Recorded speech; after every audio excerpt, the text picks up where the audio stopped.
Good afternoon, good evening, good morning, and good night to you. Welcome from wherever around the planet you are tuning in from. Your viewership, your listenership, your audienceness is deeply appreciated. This is a special crossover episode being recorded live on stream on both Twitch and TikTok, and soon to be audio only exported over to the standard podcast platform that you know this podcast from, Sprecher.com, and the iHeartRadio network of podcast distribution channels. Please stand by. This live stream podcast talk show crossover event will begin promptly after a little bit of intro music and some minor preparations and adjustments off screen. For those of you listening to the audio version over on Sprecher or iHeartRadio, forgive the difference in format. I'm sort of adhering to the live stream standards, and usually I'd be diving right into the podcast, but we're going to give a little bit of a buffer moment here for live stream audiences to dial in and join us in the chat. Please enjoy this original Discotheque Synthetica music for Robotnik dancing, brought to you by me, myself, and I, and my imaginary best friend and superhero sidekick, DJ Zed, animatronic robots from another dimension that you've never heard of because you have not read the book series we originate in, mostly because I have been struggling with writer's block and haven't actually written it yet. At least not in this here, your dimension. It's already a complete series with movie franchise and video game spin-offs in my home dimension, but that's a whole nother issue. Please stand by for a special presentation of Good Morning Trumptopia. I've mispronounced that. It's Good Morning Trumptopia and Conversations with AI. We're going to mash the two segments together for a little special presentation today. This live stream / podcast episode will be starting very soon.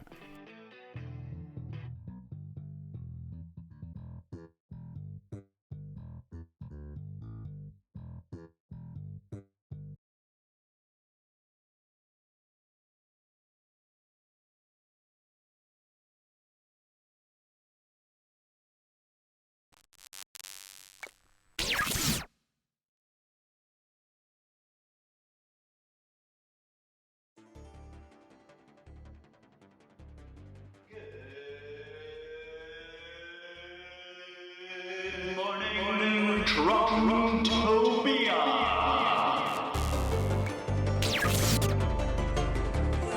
A special segment of the almost daily Zencast. Hosted by the Incorrigible Mr Zeppo. Let's talk Trump. Greetings, friends, and thank you for tuning in. Before I begin, because this is being recorded in the live stream format, let me please and thank you double check my audio situation here and make sure that it's all working correctly. Testing. All right, that sounds good.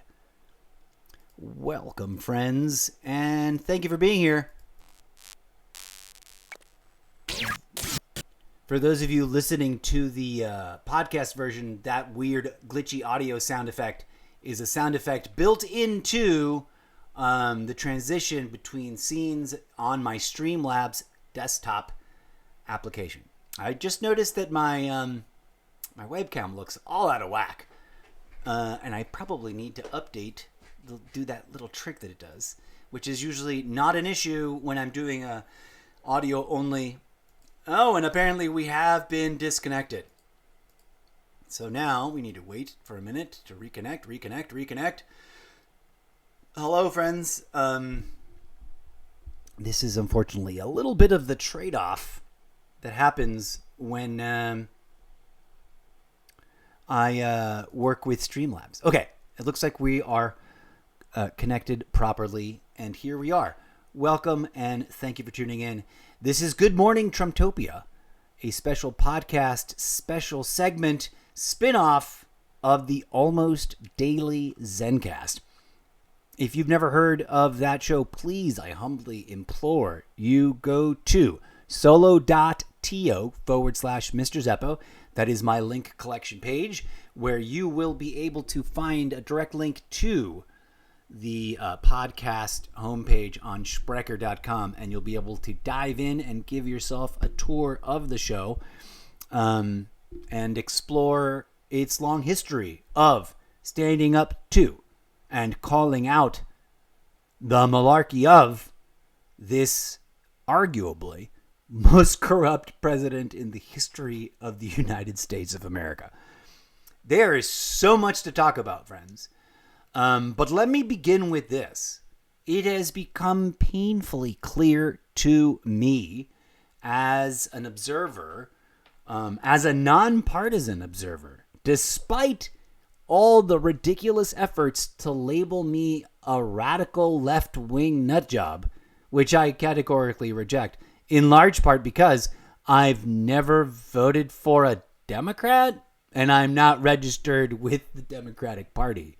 I don't know. Maybe they mean some sort of left wing beyond the scope of the traditional left wing, which is the DNC, right? There are two wings in the American political system, the right wing and the left wing. Hashtag 2 wings, 1 bird. That's something that a lot of people on the right just don't even want to deal with or think about right now, because they are convinced that their lumpy, bizarro, creepy, incomprehensible, orange, made-up idol is literally, somehow, like, on a, quote, mission from God. Okay, let's talk about that to open up the show. First things first, that people need to understand, that idea that that a politician is chosen super special and anointed exclusively by the divine overlord, that idea is older than the Bible. That idea predates the creation of Christianity, and it is something that was created. Jesus himself was not preaching Christianity. Now, we can have a whole long, complicated discussion about what Jesus was or was not doing out there, but I'm just going to put a pin on the corkboard about that for now, because it's a bit much to get into.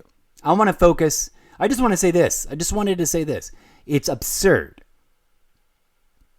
for any politician to claim that in the United States of America for multiple reasons, not the least of which being the separation of church and state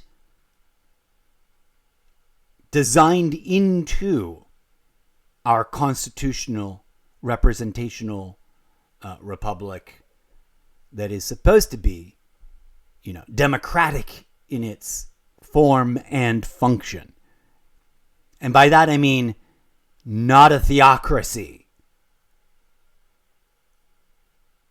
I've been saying for a very long time that I cannot abide by and will refuse to bend the knee to a fake Christian ethno-nationalist theocracy. Why? Not because I'm a radical left-wing socialist or some other nonsense. And I keep asking people who try to impose or project that label onto me, please define what you think radical left-wing actually means. And also, I keep repeatedly clarifying to them the following fact, in response to which they generally metaphorically all go, and then, just ignore the fact. But my criticism of the GOP, the grand old party, the Republican Party, And the politicians who run it and who operate in it and who claim to be God-fearing Christians following the teachings of Christ. My primary set of criticisms, critiques, complaints, and observations are rooted and anchored in, stem directly from the red letter teachings of Yeshua Christos himself. I've discussed this before in the podcast, and I'm sure I'll come full circle to discuss it again, but it's a pin on the corkboard. But let me say what may be one of the most controversial things that I've got to say, but is also sort of like, obvious to anyone watching what they are doing. If Jesus himself, the actual Yeshua Christos, the person they all claim to believe, whilst they also retcon him into being a white-skinned, blonde-haired, blue-eyed, ethno-nationalist wannabe Rambo, which is a fucking lie, by the way. That whole Rambo Jesus is a load of psychological manipulation. Just like the idea that Donald J. Trump is on a, quote, mission from the divine supreme being. To do what? Starve the people in the 2 wars he has done nothing to end, which he promised to end on day 1 and within 24 hours? Actually, he not only was so ridiculous as to say he would end it on day 1 and that it would only take 24 hours, he said he would end both those wars before he even got into office. And here we are, most of the way to 200 days into his second term. Bupkis. Zero. Zilch. Absolutely no progress. In fact, he's practically bent over backwards to shove his own head up his own rear end in order to acquiesce and hand over every imaginable concession to his favorite tyrannical, oligarchical dictator, dear old Putin. So this is absolute ridiculousness going on. It's absolutely, this is your friendly reminder. And I will do this as often as it takes for people to be like, right, that's, yeah, until it gets into their heads and they can see it. None of what the Trump administration is doing is patriotic. It is definitively the opposite of what patriotism in this country is supposed to be. None of what the Trump administration is doing is Christ-like. And I'm not one to just throw random crazy names around, but if you look at a list of the defining features of the Antichrist, for some reason, Donald Trump actually checks all those boxes right the F off. It's like he's trying to be those things just to mess with the people who claim to be followers of Christ, but also blind faith, sycophantic, loyalist followers of him. And long before the new Pope pointed this out, I myself and plenty of other people like me have been pointing out that you cannot claim to be a follower of Yeshua Christos, aka otherwise known as Jesus, which, by the way, was not his name. The whole discussion that plenty of people have covered much more eloquently than I could right now, but that I've even discussed in my podcast on multiple occasions, wasn't his name. It's a title. Both of those things are titles. But I digress. You cannot claim to be a follower of the Christ and then bend the knee, kiss the ring, and blind faith idolize this obviously, blatantly corrupt, narcissistic, cheating, lying, hypocritical politician that is using and abusing and attempting to dismantle the checks and balances of the United States government, which, pin on the corkboard, I've acknowledged this multiple times, was not perfect to begin with. Never have I ever claimed that the American political system before Trump arrived was ideal, let alone perfect. It is riddled with flaws. And I've been questioning both parties since Ronald Reagan was in office. I've been asking, why does it seem like these two parties, despite all the theatrical foaming at the mouth as they rage against each other, they also seem to be a bit like a Punch and Judy show. If you don't know what a Punch and Judy show is, it's literally a Dark Ages puppet show where one person plays all the characters. And the two main characters are a married couple named Punch and Judy. And guess what Punch does to Judy? Discussed it before, and I'm sure we'll have to discuss it again, but I digress. Friends, none of what he's doing should be praised and idolized. None of what he's doing is a fulfillment of any of the reasonable sounding empty promises that he made. None of what he's doing is fighting for the little guy here in the United States. None of what he's doing is helping our allies around the globe. None of what he's doing is Christ-like in nature in any way, shape, or form. That's just something that needs to be said over and over and over and over and over and over again so that it doesn't get drowned out by the madness.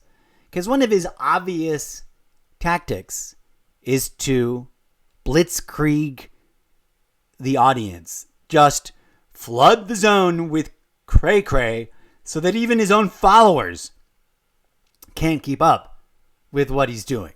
His own followers are woefully unaware of how much he flip-flops on his own statements.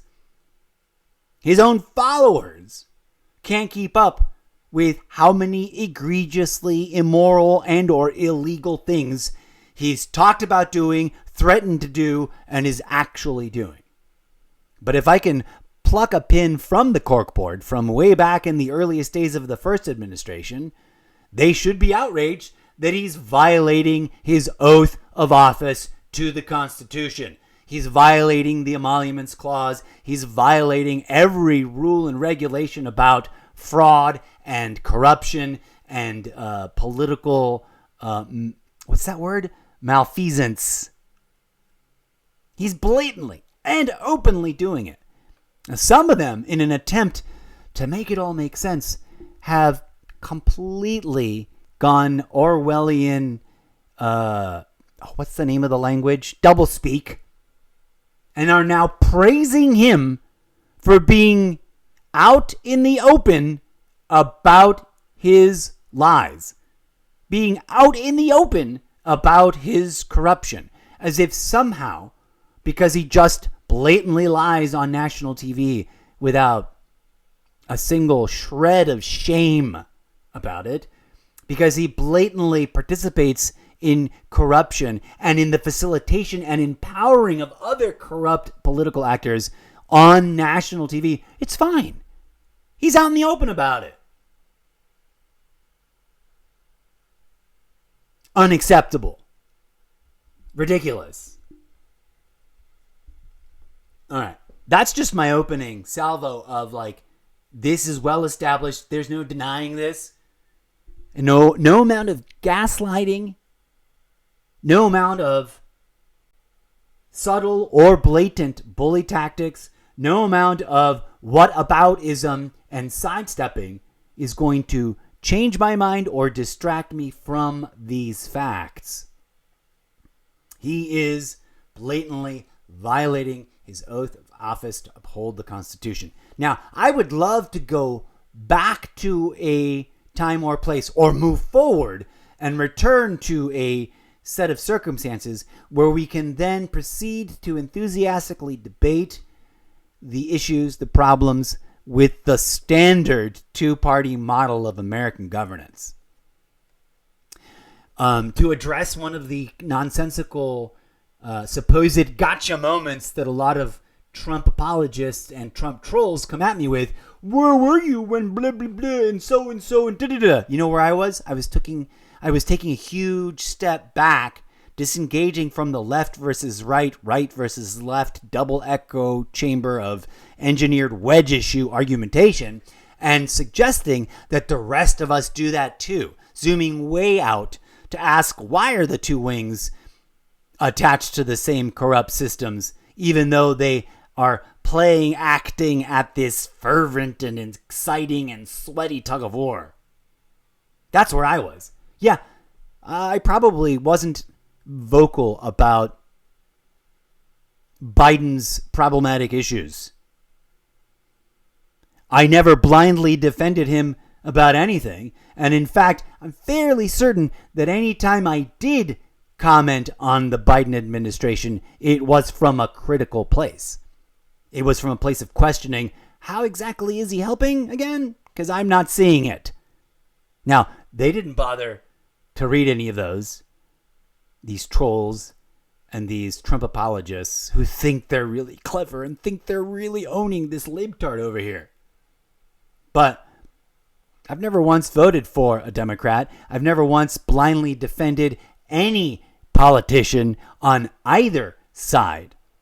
And before Trump stepped up to the political landscape to do the absolutely most un-American thing any elected official, or collection, really, because it isn't one thing, but this collection of the most un-American things that any politician has done in my historical awareness, I was, for clarity, to answer the concerns of these fervent Trump gotcha guys, I was encouraging people to take a big step back, question the two-party system, realize that no matter how you sliced it, they both participated in gaslighting their base. They both engaged in double-barreled echo chamber, us versus them ideological manipulation.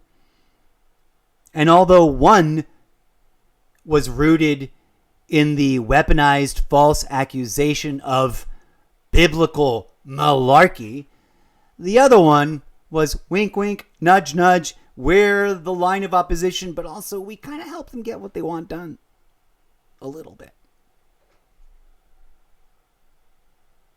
Okay. Thank you for tuning in to the opening moments of this show.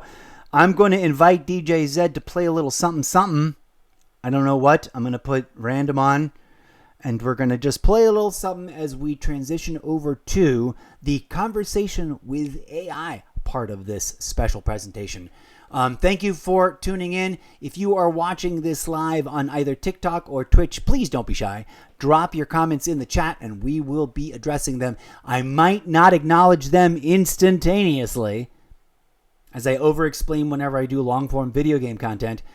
Streamlabs Desktop does not have TikTok fully integrated. Oh, actually, let's do that right now. Let's jump through the Streamlabs Desktop infinity portal to my many desktops and go check out what's going on in TikTok.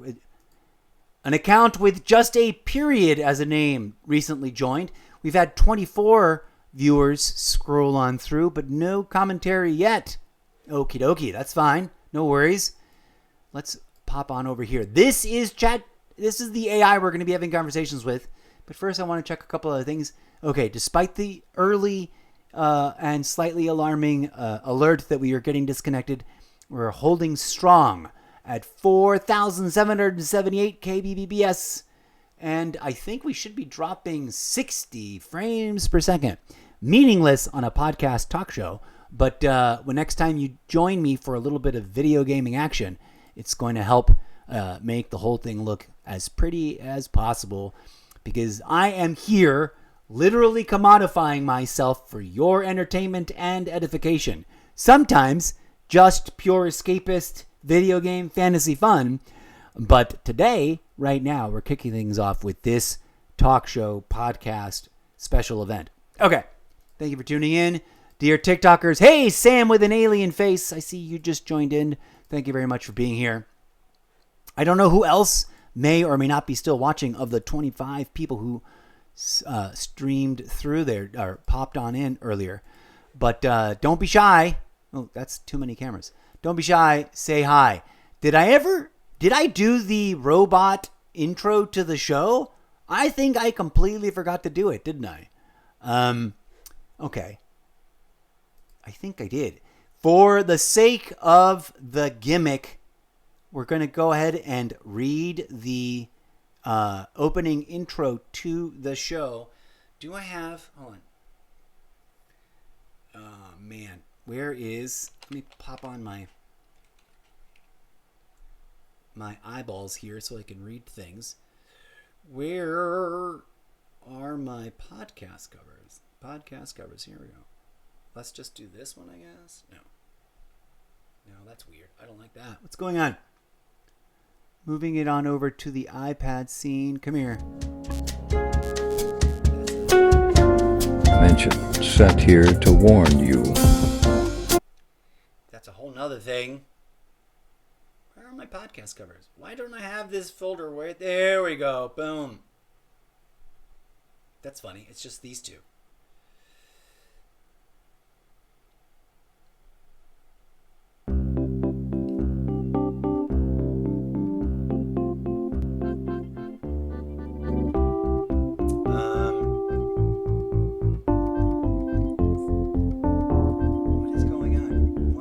Doing what I wanted to do. Boom. All right. Sorry about that. Oh, why is this page all messed up? I swear I fixed all these pages. Sorry. To the podcast audience following along on audio only, that may have not made any sense. But the scene output for TikTok was all screwed up. Anyways, please indulge me as I revert to cover a step I missed in the opening set of gimmicks for this show. Please welcome my another imaginary friend of mine, the automated robo intro script reader voice that doesn't yet have a character name.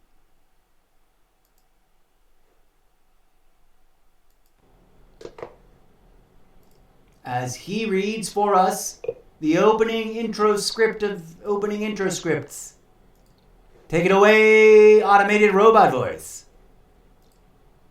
Start off for automated introduction script. Hello and welcome. Hey humans, you are invited to attend this live stream show. Mr. Zeppo is now Video Game Controller Live Video Game Controller presenting the Almost Daily Variety Gaming Live Stream Show Extravaganza. Live now on both TikTok and Twitch. CTAG Studios proudly presents the Almost Daily Variety Live Stream Show Extravaganza, a special presentation of the Almost Daily Variety Chaos Content Creation Zeppoverse project of 2 meta projects. Hosted by the Incorrigible Mr Zeppo, your new favorite fictional character from a book series that has not yet been published, is here, live on stream, commodifying himself for your entertainment. Welcome to the Zeppoverse, a content creation project of many projects. Visit the many dimensions of the Zeppoverse at this link collection page, https://solo.to/mrzeppo, a variety chaos production of many projects combining public discourse talk show style podcast, gaming and content creation about creating content, in an episodic live stream show extravaganza format, featuring the self-commodification of the host. For your entertainment, Mr. Zeppo's TikTok Live and Twitch TV dual-platform multi-broadcast show of many shows now with new and improved graphics. Featuring Chaos Variety Chaos Roulette Wheel of Variety multi-franchise roster of 2 many games, and never quite enough time to play them all in.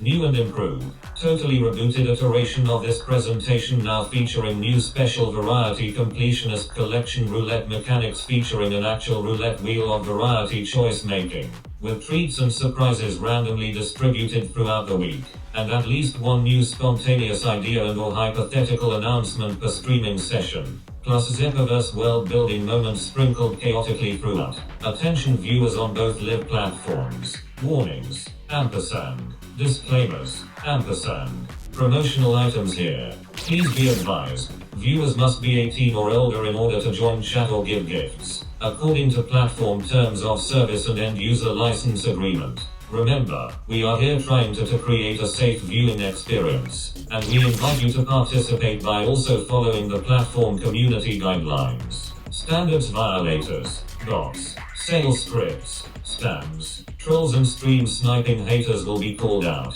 openly ridiculed and banned. Warning, the opinions expressed on the social media accounts of the fictional character known as the Incorrigible Mr Zeppo are the very real, very raw, very radically unscripted, very genuine thoughts and considerations and public discourse opinions of the creative content creation artist behind the Zeppoverse brand projects.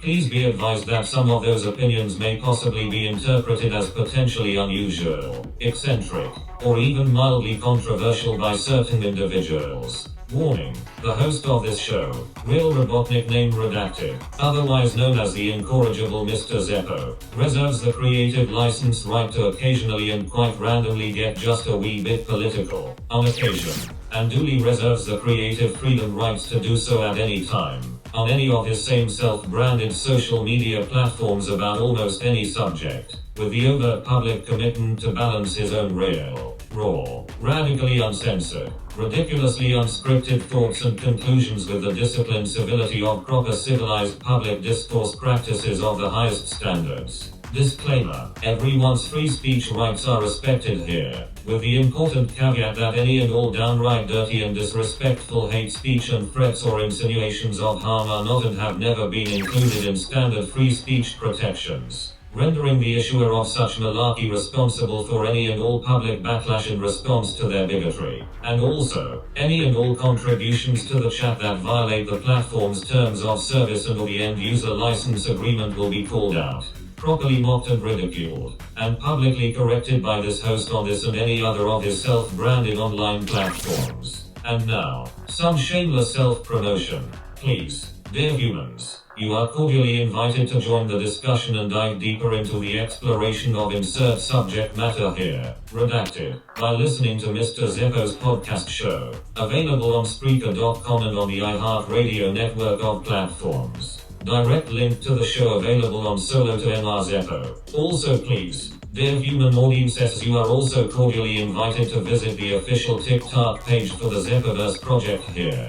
https://www.tiktok.com/@Incorrigible Mr Zeppo. When you do visit, please be sure to investigate the content I have curated on my weblog tab for public discourse. So please, dear human audiences, please have fun interacting with your host, the Incorrigible Mr Zeppo, in real time here during the live stream show, and engaging with all of his Zeppoverse brand socials. Regarding donations, thank you for wanting to help and support this channel. All donations will go to upgrading the stream setup, and surviving the impending dystopian apocalypse. Thank you, confetti bursts and thunderous applause. Thank you. Please donate directly using secure donation website located here. Powered by PayPal. https://ko-fi.com/Mr Zeppo. Donations are what helps me keep my stream going. They are not required, but are greatly appreciated. Donations are non-refundable. By donating you are acknowledging you will receive no goods or services for your donation. Warnings, ampersand, disclaimers, ampersand. Promotional items have been issued, you have been warned. And now, without further ado, for all that ado was plenty, please give a warm welcome to your new favorite host and fictional character from a book series you have not read yet, because he has not actually really started writing it yet. The weird, the odd, the eccentric, the one and only robot from the future playing video games like a human being in order to survive your local, self-imposed, casually hypocritical, preemptive political apocalypse. The Incorrigible Mr Zeppo. Insert robot audience applause sound effect here. CTAG Studios, the production company that exists entirely in Mr. Zeppo's imagination, proudly presents. Enter today's episode title here. Yin Yang GMTX Conversations with AI Yin Yang Special Crossover Episode Yin Yang. Almost. Daily live stream podcast show Yin Yang. PLEAE stand by, gather round, and tell your fellow gaming enthusiasts about this fictional character's project of many projects and help this struggling content creating robotic from another dimension find the audience he needs in order to survive. End of automated introduction script. Rock on, friends. Thank you for tuning in. That's right, we got a special crossover event today. We're mashing together Good Morning Trumptopia, which is my podcast where I apply critical thinking and civilized public discourse to the issue of calling out the absolute malarkey that this political con man, because that's what he is, he's a shill for his own brand. He's a guy who's been found guilty of fraud on multiple occasions long before he ever ran for office. He's a guy who has literally bankrupted multiple casinos. And I know, I get it. It's amazing how, like, duck off a water's pond. Wait, that's not the way the saying goes. At least not here in this universe. Like water off a duck's back, Trump supporters will just laugh off and see no criticism, hear no criticism, speak no criticism, ignore the implications of the simple, fundamental, undeniable reality that Trump has somehow, in his past life as a so-called huge genius businessman, managed to completely bankrupt multiple casinos. Anybody who actually uses critical thinking cannot just dismiss that fact, because it's almost impossible for a casino to lose money. Do you understand? It's almost impossible. In fact, I don't know of any casinos that do lose money, except for, back in the Wild West days of the casino wars in Vegas, when, people, mafia and all that was just going out of control to ruin other people's casinos. But it takes a lot of fraud and cheating and cutting of corners and probably bending, if not straight up breaking of the law, to bankrupt a casino. And he's done it multiple times. But I digress. I know that they've already, to my face in social media, not in real life, laughed that off as if it were irrelevant. All that does is reveal to anyone following along that those individuals don't care about the facts, don't care about critical thinking, don't care about the realities involved. Because what's more important to them is adulating this bizarre, self-aggrandizing, bloviating, lying, cheating scoundrel of a greedy person who thinks he's going to use the American government like his own personal platform for violating the emoluments clause in as many ways as imaginable. I called this out during the first administration. He was literally overbooking his own hotels. Sometimes when he wasn't even going to go visit them. That's a violation of the emoluments clause if I've ever heard of one. I mean, he's emolumating himself. He's giving himself gifts by forcing the American government and the American taxpayers to pay for rooms at a ridiculous rate at properties that he controls and or manages and or directly benefits from. Okay. I need that. Hey, I want to check my audio again real quick, just to make sure that it's... DJ Zed, thank you very much for your music. I'll let it play out.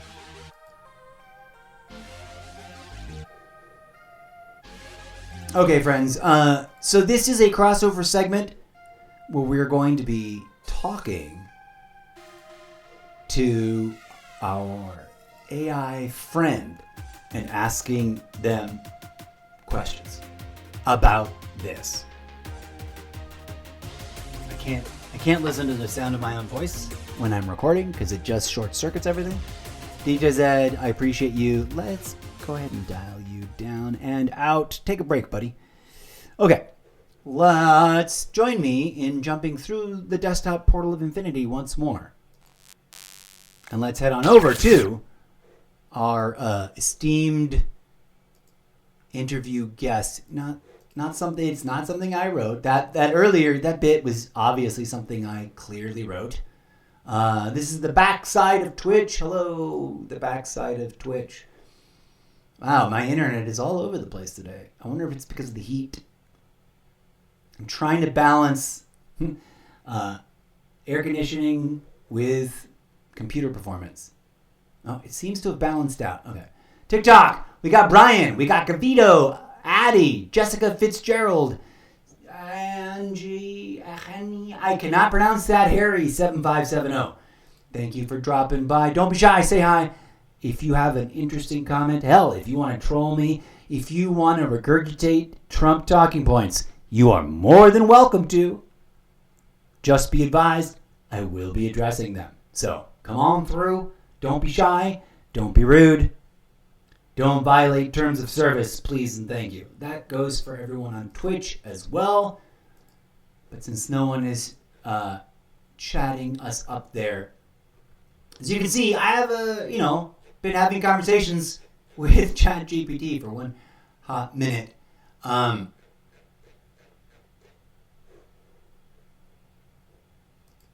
Let's review what we've already. Now, these are already completed conversations, friends.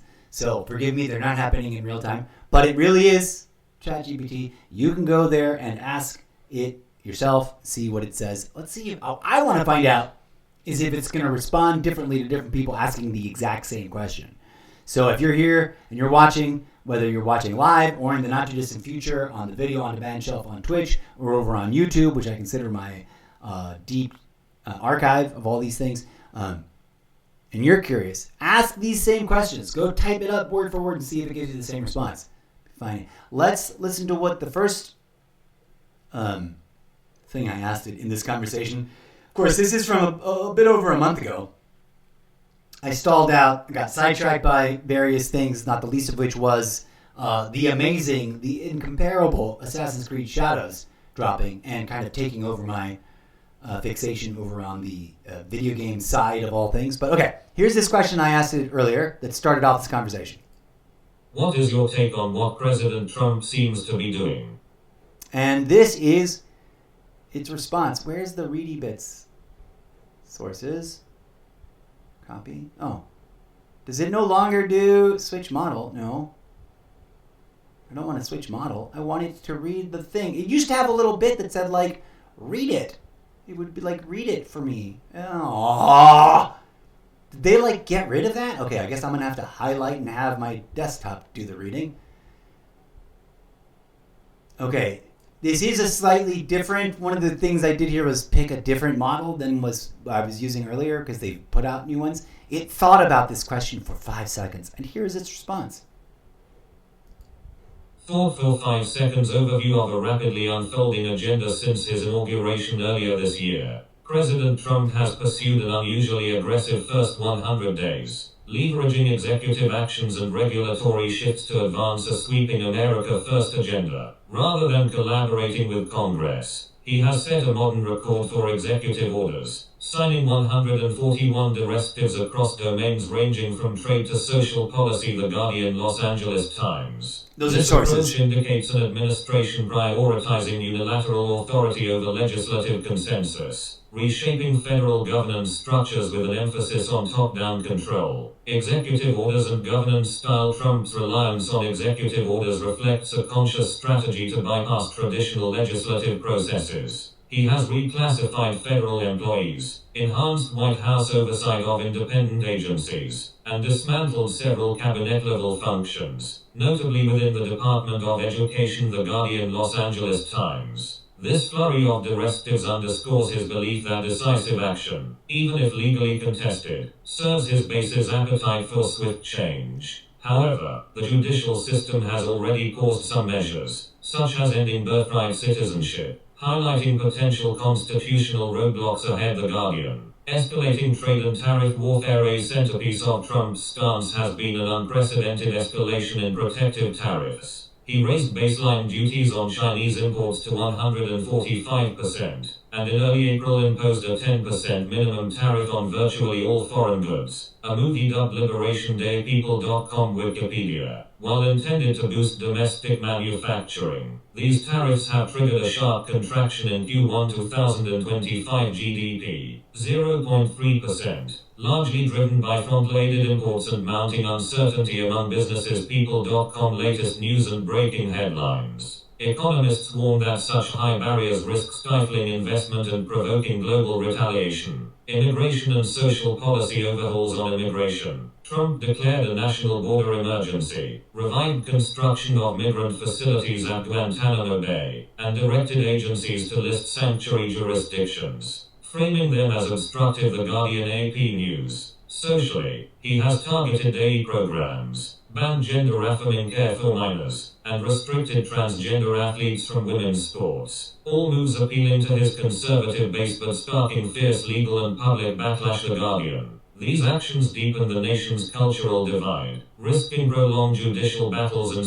federal standoffs. Domestic and global implications. Domestically, the rapid policy shifts have yielded mixed political returns. Trump's approval rating slipped to 42% at the 100-day mark, with majorities disapproving of his performance on the economy, tariffs, and immigration. Marist poll. Internationally, his tariff bomb threatens $10 trillion in trade and has prompted advisories that Dutch growth could be cut by 1 percentage point through 2026. Reuters. Meanwhile, moves to sanction the ICC and exit the WHO signal a broader retreat from multilateralism, likely eroding U.S. influence among traditional allies. The Guardian. Concluding thoughts. Trump's strategy hinges on rapid, unilateral shifts designed to cement core campaign promises before the midterms. While this bold use of executive power energizes his supporters, it also courts legal challenges and economic volatility. The long-term success of this approach will depend on judicial rulings, congressional pushback, and the resilience of American businesses and international partners in adapting to a highly interventionist U.S. policy stance. Okay, there's a lot we can talk about here.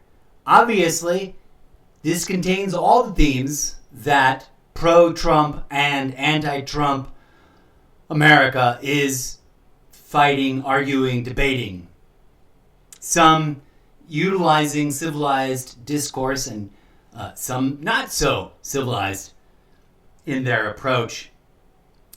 Before we dive into talking about a little bit of this, let me point out that if all you can bring to the discussion is childish, immature, playground name-calling, you're not winning the argument. You're not owning anybody. You're just showing the world that all you've got is thoughtless, childish, playground-level name-calling. None of that contributes to a real, practical solution to any of it. So, if that's what you're doing in social media, if that's what you're doing when you get into discussions or debates, you might want to stop and check yourself and maybe apply a little bit of actual critical thinking and a little bit of self-reflection. You might want to ask yourself, how come I always resort to calling people silly, ridiculous, meaningless, ineffective, pointless, petty names? That's not a winning move when it comes to civilized public discourse. And anybody and everybody that does that to me is going to get an earful, just like what I just said, in hopes that they'll think about why that's what they're reaching for, instead of evidence that backs up their argument, evidence that proves their claims. Instead of applying critical thinking skills to evaluate the facts involved. Just saying.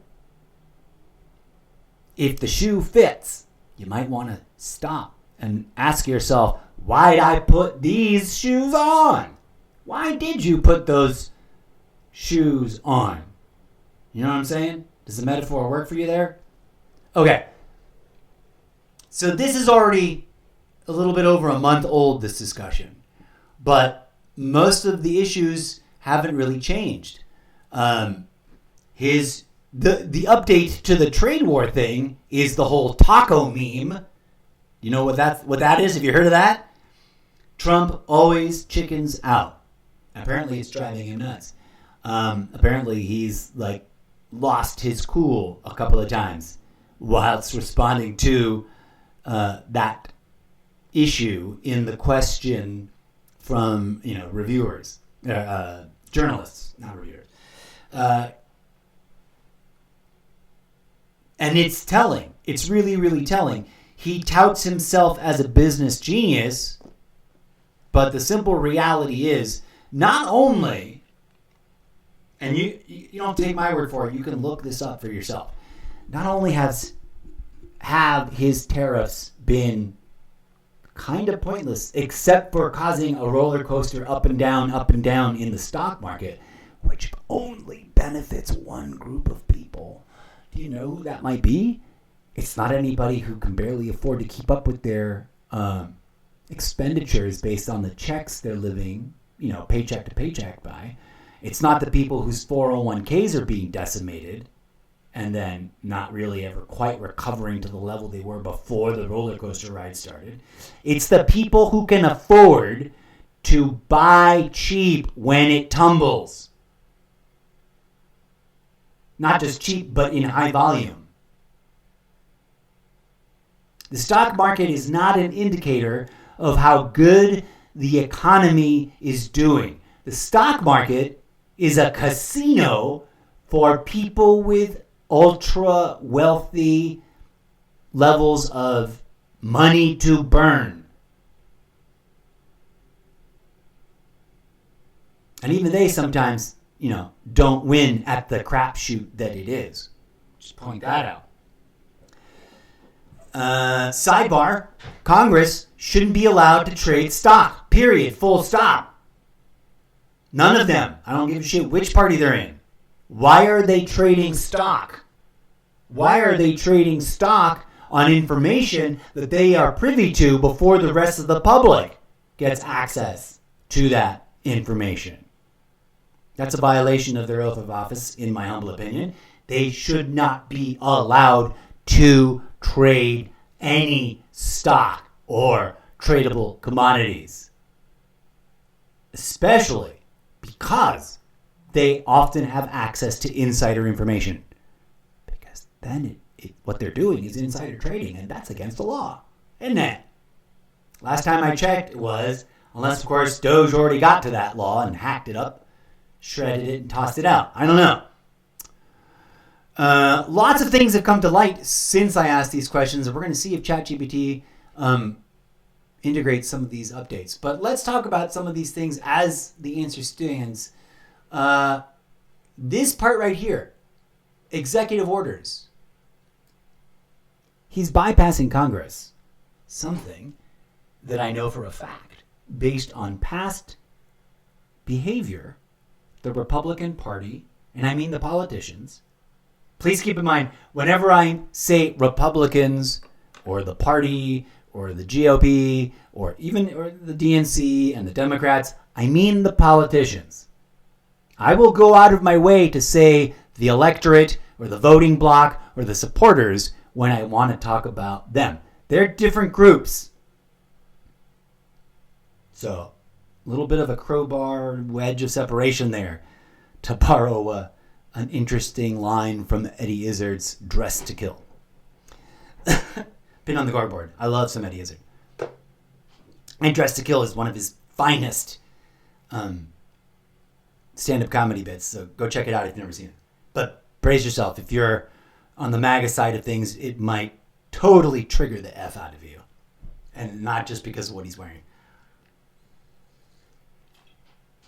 But I digress. He's trying to brute force co-opt Congress's powers through executive orders. And the worst part is, and I see this comment on social media, but not so much on mainstream media. The worst part is, in my humble opinion, based on my observation directly of his own words and actions when he's sitting at the Resolute desk signing these things, it's clear to anyone with a thinking brain and critical observation skills that he has no effing clue what is in the executive orders as he is being handed them for his signature. A dear friend of mine on social media, well, I don't know if they think of me as a dear friend. I think of them as a dear friend because I absolutely admire the F out of them and I love what they have to say and I love the style in which they say it, has pointed out that he's effectively acting like a meat auto sign machine. Go back and rewatch every single one of those executive order signing special events that he did on live TV. Whoever that tall dude is, I think it's his chief of staff, but I might be wrong because I don't have everybody's names memorized, and he often fires people so often it's impossible to keep up. But every time that really, whoever it is handing it to them, somebody, either the person handing the folder with the executive order or someone standing off camera, has to explain to him what it's about. He has no idea what he's signing. He may or may not have participated in the development of these things. But you know what is very clear and undeniable, despite how desperately the politicians and the supporters have bent over backwards to try to pretend is not true, is that every last one of them is straight out of Project 2025. Now, it is not lost on me that most of the Trump supporters that have shouted at me that that is fake news and that Trump has nothing to do with 2025 and they're just regurgitating Trump's talking points and have clearly not read the document itself.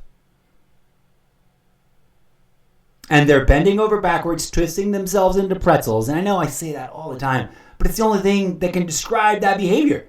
Hypocrisy. The absolute hypocrisy of towing Trump's lies and denialism statements about 2025 as he also openly, blatantly, like out in the open for anyone to see, has been appointing the same people from the Heritage Foundation and other groups that invented the document, the same people who authored 2025 are being appointed, have been appointed offices.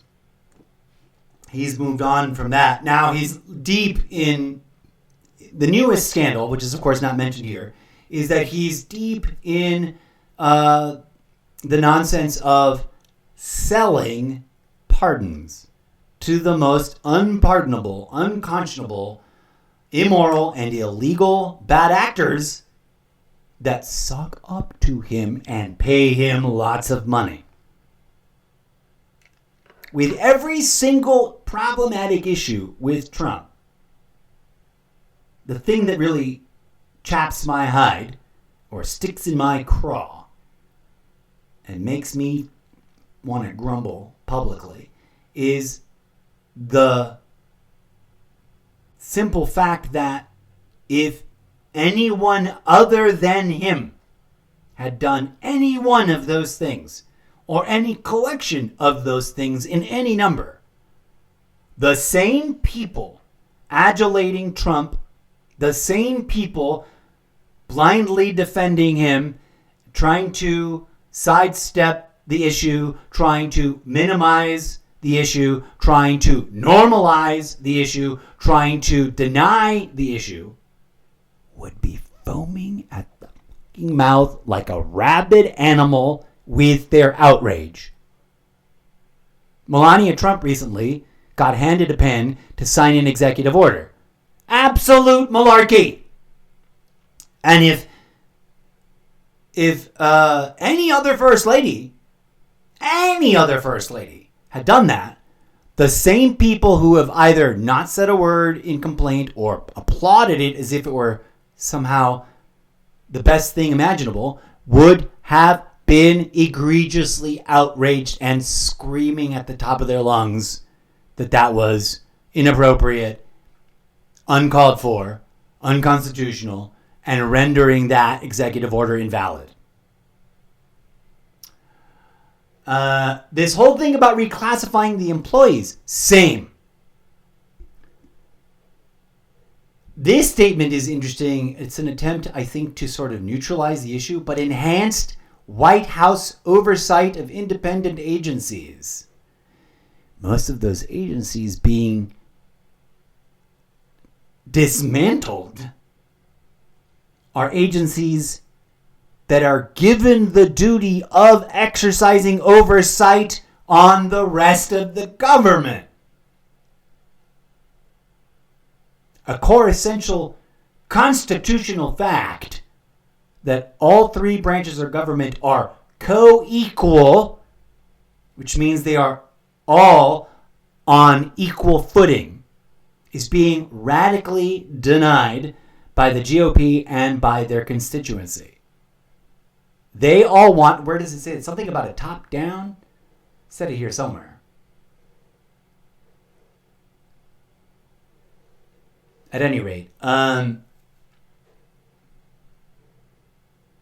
this newest iteration of that is the absolutely nonsensical argument that quote-unquote radical activist judges have no jurisdiction to impose nationwide federal injunctions. Baloney! Baloney! Nonsense! That's exactly what a top-down dictator tyrant would say. I could be mistaken, but I'm fairly certain that in the history of tyranny, that is indeed a well-worn, well-trodden page right out of the playbook of every single tyranny and dictatorship that has ever risen to power. They attack the press and dismiss it as a entity that has the responsibility to report on and speak truth to power. They attack and dismiss the courts, accusing them of being radical, insert your favorite things here, from that era or from that particular set of contexts, claiming that they are biased against the tyrant, the would-be tyrant, etc., etc., etc., and attempting to dismantle them so that they can no longer exercise judicial oversight. In the United States, all three branches of government are co-equal. The president does not rule supreme over the Congress. The president does not rule supreme over the judiciary.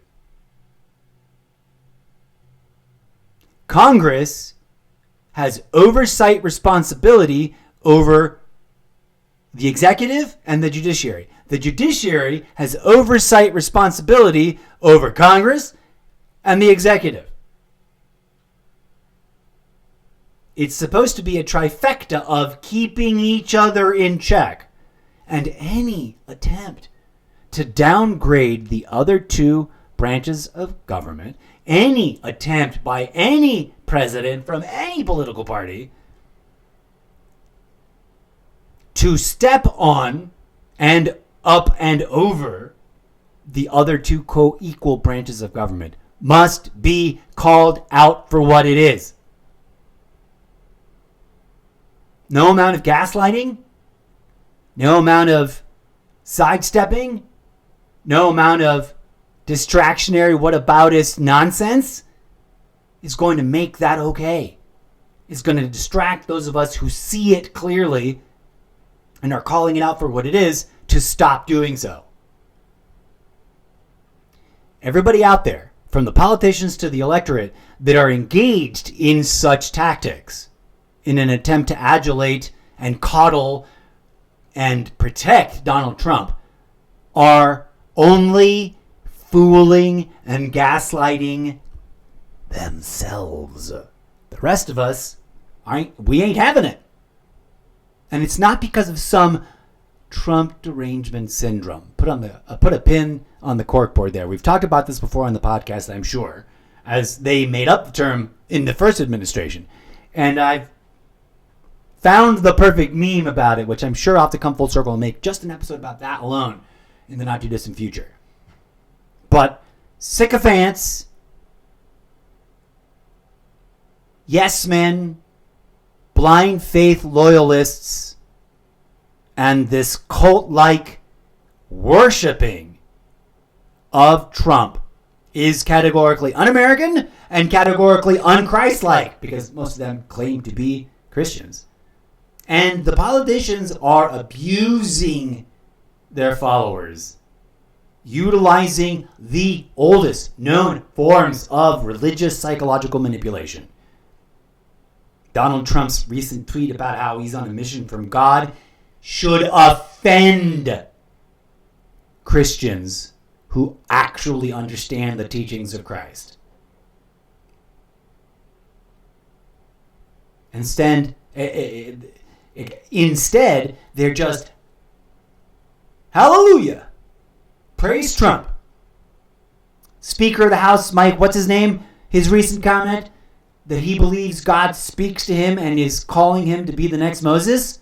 Malarkey. Absolute BS. And should offend anyone who actually understands the teachings of Yeshua Christos. Instead of going, hallelujah, they should be going, excuse me? What the F do you think you're trying to pull here? Some of us are. But so many people are just gobbling it up. It is astounding. I will say this now. I've said it before and I'll say it again. If Jesus Christ himself came back right now and sat next to me for this podcast episode, the first thing out of his mouth would be speaking truth to this abuse of power. Not just, Trump didn't invent this, right? This part of it is not Trump's, it's not, I don't think it's anything Trump came up with. I don't think it's Trump's idea. He just realized that he needed the evangelical voting bloc. He needed to manipulate voters who claim to be Christian, but who also clearly have no effing clue what Jesus stood for. And he got away with it. He succeeded. I mean, during the first administration, they literally built a golden idol of him. How many Christians remember the story of the golden calf? That Moses came down from the mountain with the 10 Commandments, and everybody had gotten so bored while he was up there, probably consuming entheogenic magic substances in order to receive the messages from his perceived divine leader. His own people got so bored they built a little golden calf altar thing and started praising that for some reason. No real explanation there that I can recall, but that golden Trump / Big Boy statue, because it totally looked like, what's the name of that restaurant? Something Big Boy. Bob's Big Boy, I think it was called. It looks like someone co-opted that little figurine, and this is something of a certain era that many people might be too young to remember. But there was a restaurant chain, I believe it was called Bob's Big Boy, and that every single restaurant right in front of the door was like a 7-foot-tall Bob's Big Boy, not quite a statue, but, a little figurine. 6-7 feet tall. Well, at least it looked 6-7 feet tall. I remember it from when I was young, so it may not have been that tall. You know how everybody looks taller to kids when they're kids and they're under 5 foot. Excuse me. I digress. Okay. These tariff situation has panned out quite ridiculously. Partially tanking the economy, partially taking the stock markets and the bond markets for a roller coaster ride, which should not be. When every time it all peaks back up again and rebounds, quite literally, because Trump has to withdraw something or pull back from his threats of tariffs, right? Which is why the whole chicken taco thing is annoying him so much, which is hilarious. And I agree, by the way, there's been a rash of memes about how if Taco Bell does not capitalize on this by creating a special promotional taco covered in orange Cheeto dust, they're missing out on a huge opportunity. That would be comedy gold. Please, Taco Bell, bring it. And call it the TDS taco. Please and thank you. I don't think that I don't know that they're going to do that. They probably don't have the balls. But I digress. All of it has proven that he does not really have the economic genius that he claims to, because his own demographic, his own voting bloc, his own electorate is suffering. More and more and more, Trump supporters are taking a step back and going, whoa, whoa, whoa, whoa, this isn't what I voted for. Farmers, for the second time in a row, well, not in a row because we had that other guy in for a session, but for the second time in a row that they let him win, or I don't know, strike that whole sentence. Farmers, for the second time now, are suffering the consequences of Trump's irresponsible and often completely ignoramus attempts to, I don't even know what, because he's not helping the economy, punish other countries.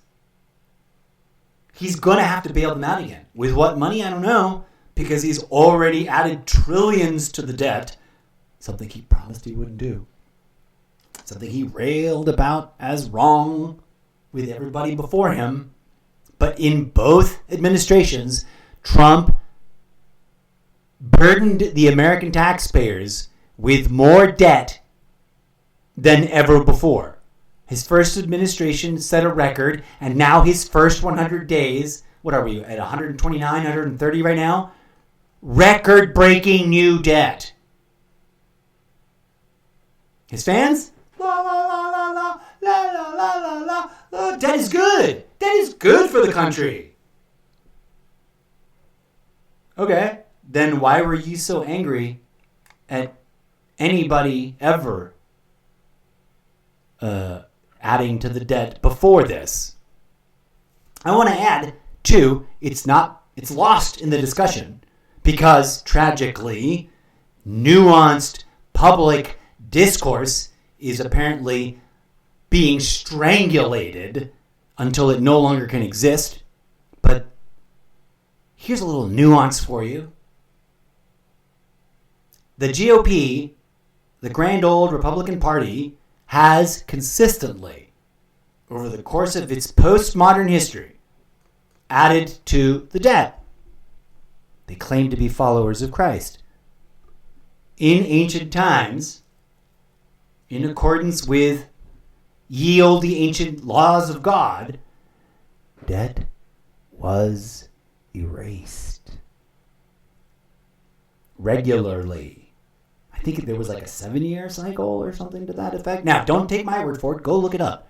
But in biblical times, it was considered good, humane, and in accordance with God's law to cleanse the palate and wipe all debts off the slate.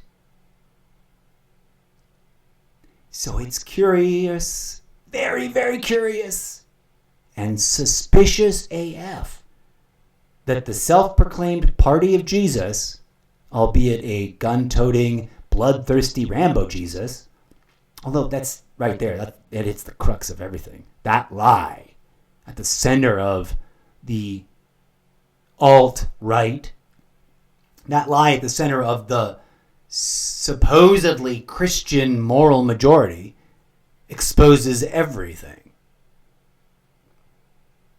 And they're out there going, la, la, la, la, la, blah, blah, blah, blah, blah, blah, blah, about it. But I'm fairly certain that if Jesus showed up right now and he was asked, Dear Jesus, what do you think about trillions and trillions and trillions of dollars being added to the national debt by the party that claims to do things in your name? He would be morally outraged. You know, like when he flipped tables and snapped a whip at the bankers and money lenders, i.e. creators of debt, hanging out in the temple courtyard, catching people in debt traps. That's what that whole story's about, yo. They were ruining people's lives in the name of religious responsibility by lending money in a sacrilegious way that was against the quote-unquote laws of God, which required that on a regular basis, debt be eliminated in order for it not to become oppressive and crippling to those who could not pay. And as a way to reset the economy and allow for ongoing growth. Infinite growth in a finite system is physically impossible. Okay? As an old school meme that I wish I had written, but I did not. Although maybe I did. Did I? There are some memes that are from so long ago that I remember being a very early adopter of and reposter of. Not on Facebook, but over on Instagram. There was a time when Instagram was where I was like dropping my political and spiritual content, and Facebook was just about theater. So if anyone goes back in my timeline, you sort of realize that, all the politics disappears at a certain level, and it's just about promoting different various art projects of mine. But I digress. Infinite growth in a finite system equals death. There's no arguing around that. At a physical growth level, at a consumerism level, at an analysis of economics, infinite growth in a finite system equals no more growth, boys and girls. What's one way to mitigate against that sort of self-suffocating nonsense? To occasionally reset the entire economic system by cleansing the debt and maybe redistributing a little bit of the hoarded wealth being accumulated by those going out of their way to hoard their resources. And there's a lot, it's fascinating. I'm not the only person out here commenting. Go look in my TikTok repost tab. Somewhere in there, there's a couple of posts from a couple of different, I don't know what the accurate title, they're men of the cloth with collars. I don't know if they're priests or deacons or whatever they are, but they're talking about how it is a fact that in Christianity, I mean, the popes of ye olde days would argue that this is bad. We shouldn't be doing it. We should stop our society from engaging in this. Usury. The lending of money for profiteering's sake. The burdening of crippling debt on people was considered a sin. Can you imagine how different the world would be right now if instead of this blatant hypocrisy, all the self-proclaimed Christian politicians actually did what was in the Bible and made sense to be doing in today's postmodern era. Like purging the debt every once in a while and relieving people from the crippling burden of predatory lending instead of punishing them for having been prey to the predators. Put on the cork board. We're going to have to come back and talk about that in deeper things. We got to move on. So many other things. Let's revisit this. Concluding thoughts from this first question hinges on rapid unilateral shifts designed to cement core campaign promises, which curiously, most of his promises go unfulfilled. Only the questionable ones that obviously sound like they will benefit him and or his billionaire donors, only those campaign promises come to fruition. Remember how for, almost 6 years, counting the time before the actual inauguration and then the year and a half or so after he left office the first time, that he got his crowd to constantly chant, "Lock her up." This is your regular friendly reminder that all public records indicate he never lifted a finger to investigate her. He never lifted a finger to inappropriately try to arrest her. He never did anything real or legitimate to follow up on that promise. He just ginned up his base to mindlessly chant that empty, meaningless phrase and to get them mad at that woman.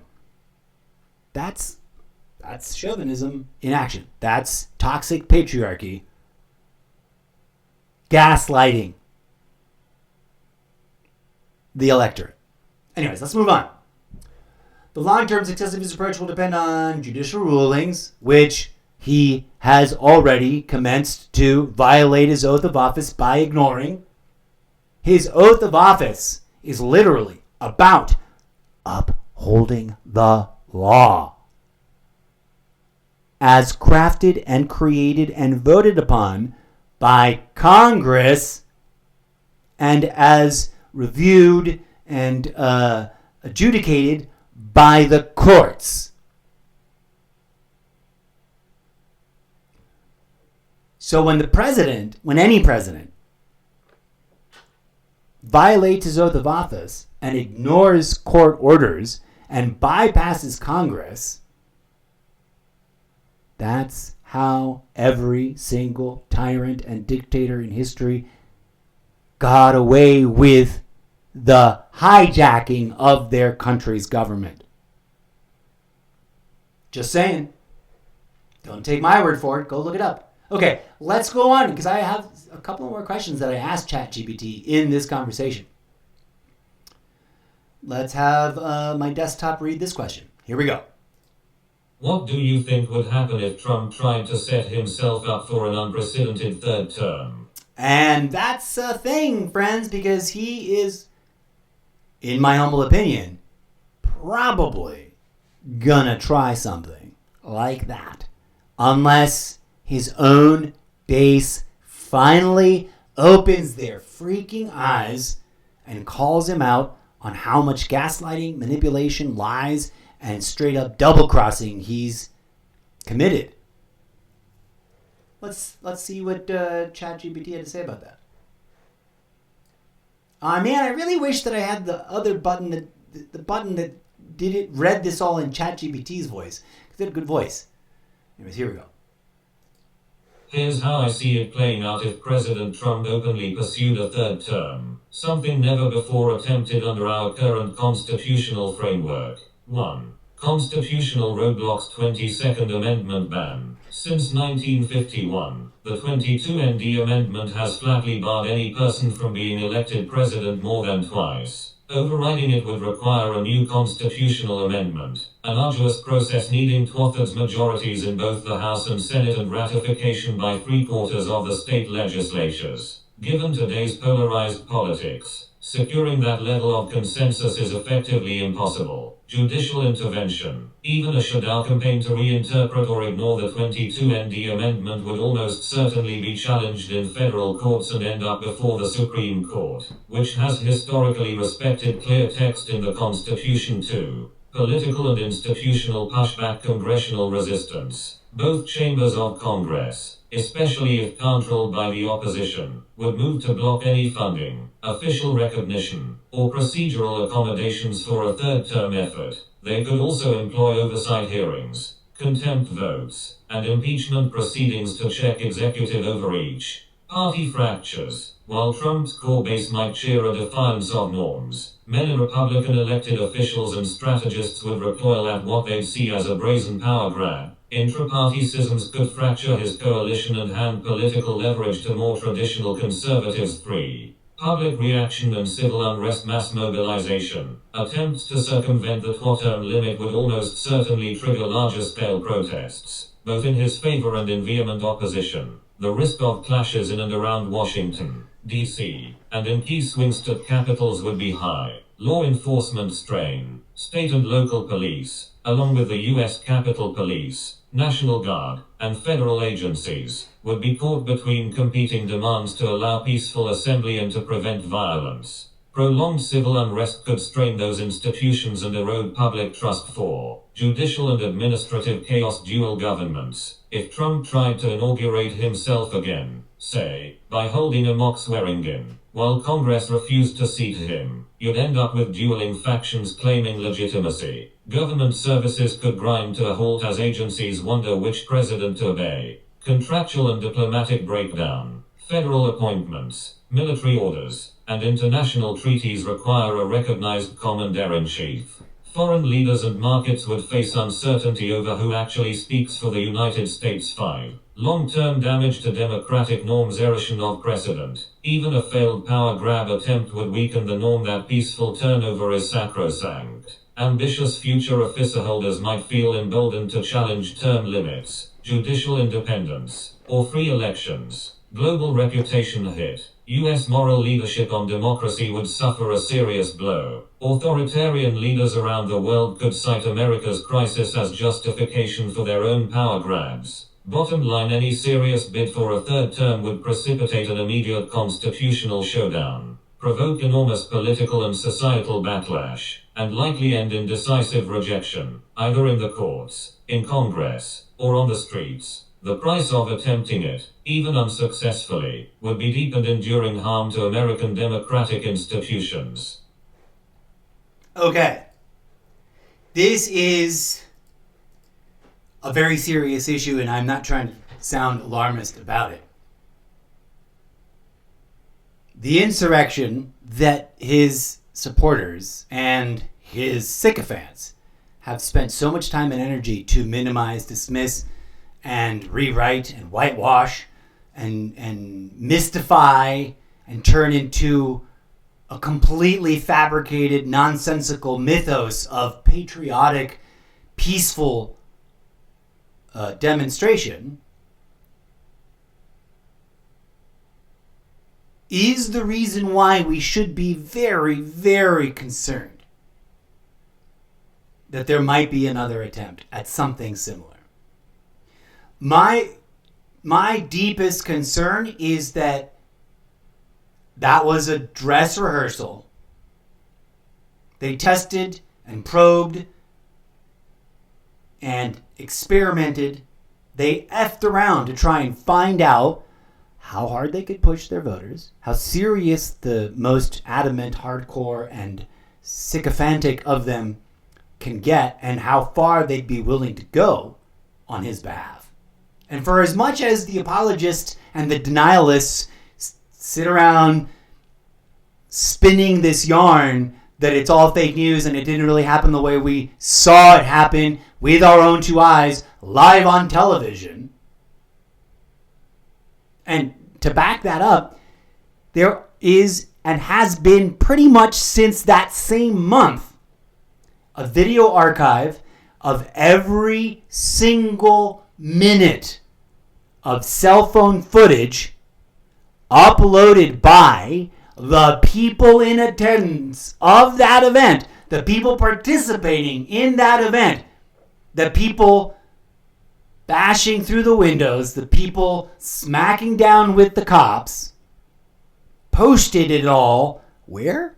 To Parler, or Parler, however you pronounce that, a hyper-conservative, pro-Trump social media website. Politico, I think, was it Politico?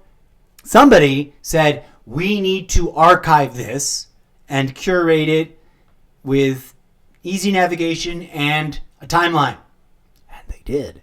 And that database has been free and up since about a month or so after that event. And it's amazing because Trump supporters then proceeded to gaslight themselves into believing that the media was hiding the footage somehow. Laughable. And again, the only people falling for it, the only people getting gaslit, the only people being fooled are they themselves. The rest of us were like, I'm sorry, but that's a bunch of malarkey. We could see right through those statements. Not only was it broadcast live in the entirety of the duration of the time that it happened, but the people there posted all of their video or live streamed their video to the same pro-Trump, pro-MAGA website. And then that website was the source for this, and I believe it's still up. I don't have the link right in front of me. But I still bust it out when people make absurd, bizarre, denialist nonsense claims that the real footage was never allowed to see the light of day. You're only fooling yourselves with that BS, you guys. Okay. My concern is that they'll take what they learned from that episode, from that movement, and try to do, where'd it go? This right here. I think, call me crazy. I'm not trying to fearmonger. Dual governments. If Trump tried to inaugurate himself again, say, by holding a mock swearing-in, while Congress refused to seat him, you'd end up with dueling factions claiming legitimacy. Government services could grind to a halt as agencies wonder which president to obey. Of all the possible things that, in theory, he could get away with doing, that's the one that I'm most concerned about. Of course, that's assuming we get to the very end of this second term and he hasn't been impeached, removed, indicted, arrested, and prosecuted. Which is why I think it's very important, despite the fact that the American public is probably burnt out on the idea of that because of the way it went the first time. And, oh my God, I was so ridiculously amazed at how they gaslit themselves about the impeachment. Trump supporters literally, openly, publicly would refuse to watch the impeachment, refuse to read the transcripts, refuse to see the evidence presented by the impeachment committee, and then blindly and moronically and falsely claimed that he was somehow, what's the word that they used that was categorically wrong? Because Trump said it once. Not vindicated. It's so close. He claimed, based on Attorney General Barr's possessive, Attorney General Barr made the completely false claim that he was totally exonerated by the obstructionist, protectionist vote to not impeach him. That proved nothing. As far as his own exoneration goes. The impeachment process and that vote did not exonerate him of anything. It only proved that the Republican members of Congress were willing to protect him in the face of all that evidence. So, the midterms are going to matter. The midterms are going to get cray-cray. That's if we even get to the midterms without something disruptive happening that derails everything. But once we get to the midterms, and for the record, I'm saying this on the podcast for the very first time, but I'm sure I've dropped this in comments before on social media. Primary them all. On both parties. Just primary them all. All these new anti-Trump Republicans, get your shit together and primary the GOP. Every last one of them. Primary them with people who have seen the light and realized that Trump just hijacked the Republican Party in order to have access to the hypocritical ideologies of American Christian voting bloc, despite literally admitting in multiple occasions that he himself is not a Christian while simultaneously pretending to be a Christian. I don't remember which event it was, but he was literally in the middle of saying, I love you Christians. Vote for me, Christians. If you vote for me now, you'll never vote again. He says right there, I'm not a Christian, but if you vote for me, you'll never have to vote again. I digress. Primary them all. Primary the Democrats. Like, this is not about partisanship any longer, right? Again, like I was saying earlier, before Trump rose to power, my critique of the problems we are encountering here in this otherwise amazing place, because don't get it twisted, I love this country. I love the American people. I love the beautiful parts of American culture. But loving this country and loving its people and loving its culture comes with the responsibility of calling it out where it stumbles, where it fails, where it contradicts itself, where it betrays its own trust. And I was, before Trump came into power by hijacking the Republican Party, I was out there encouraging people to step off the double-barreled echo chamber treadmills of party versus party nonsense to see how, for better or worse, they tend to be complicit in helping each other out do the very things that their constituencies think that they're fighting to prevent.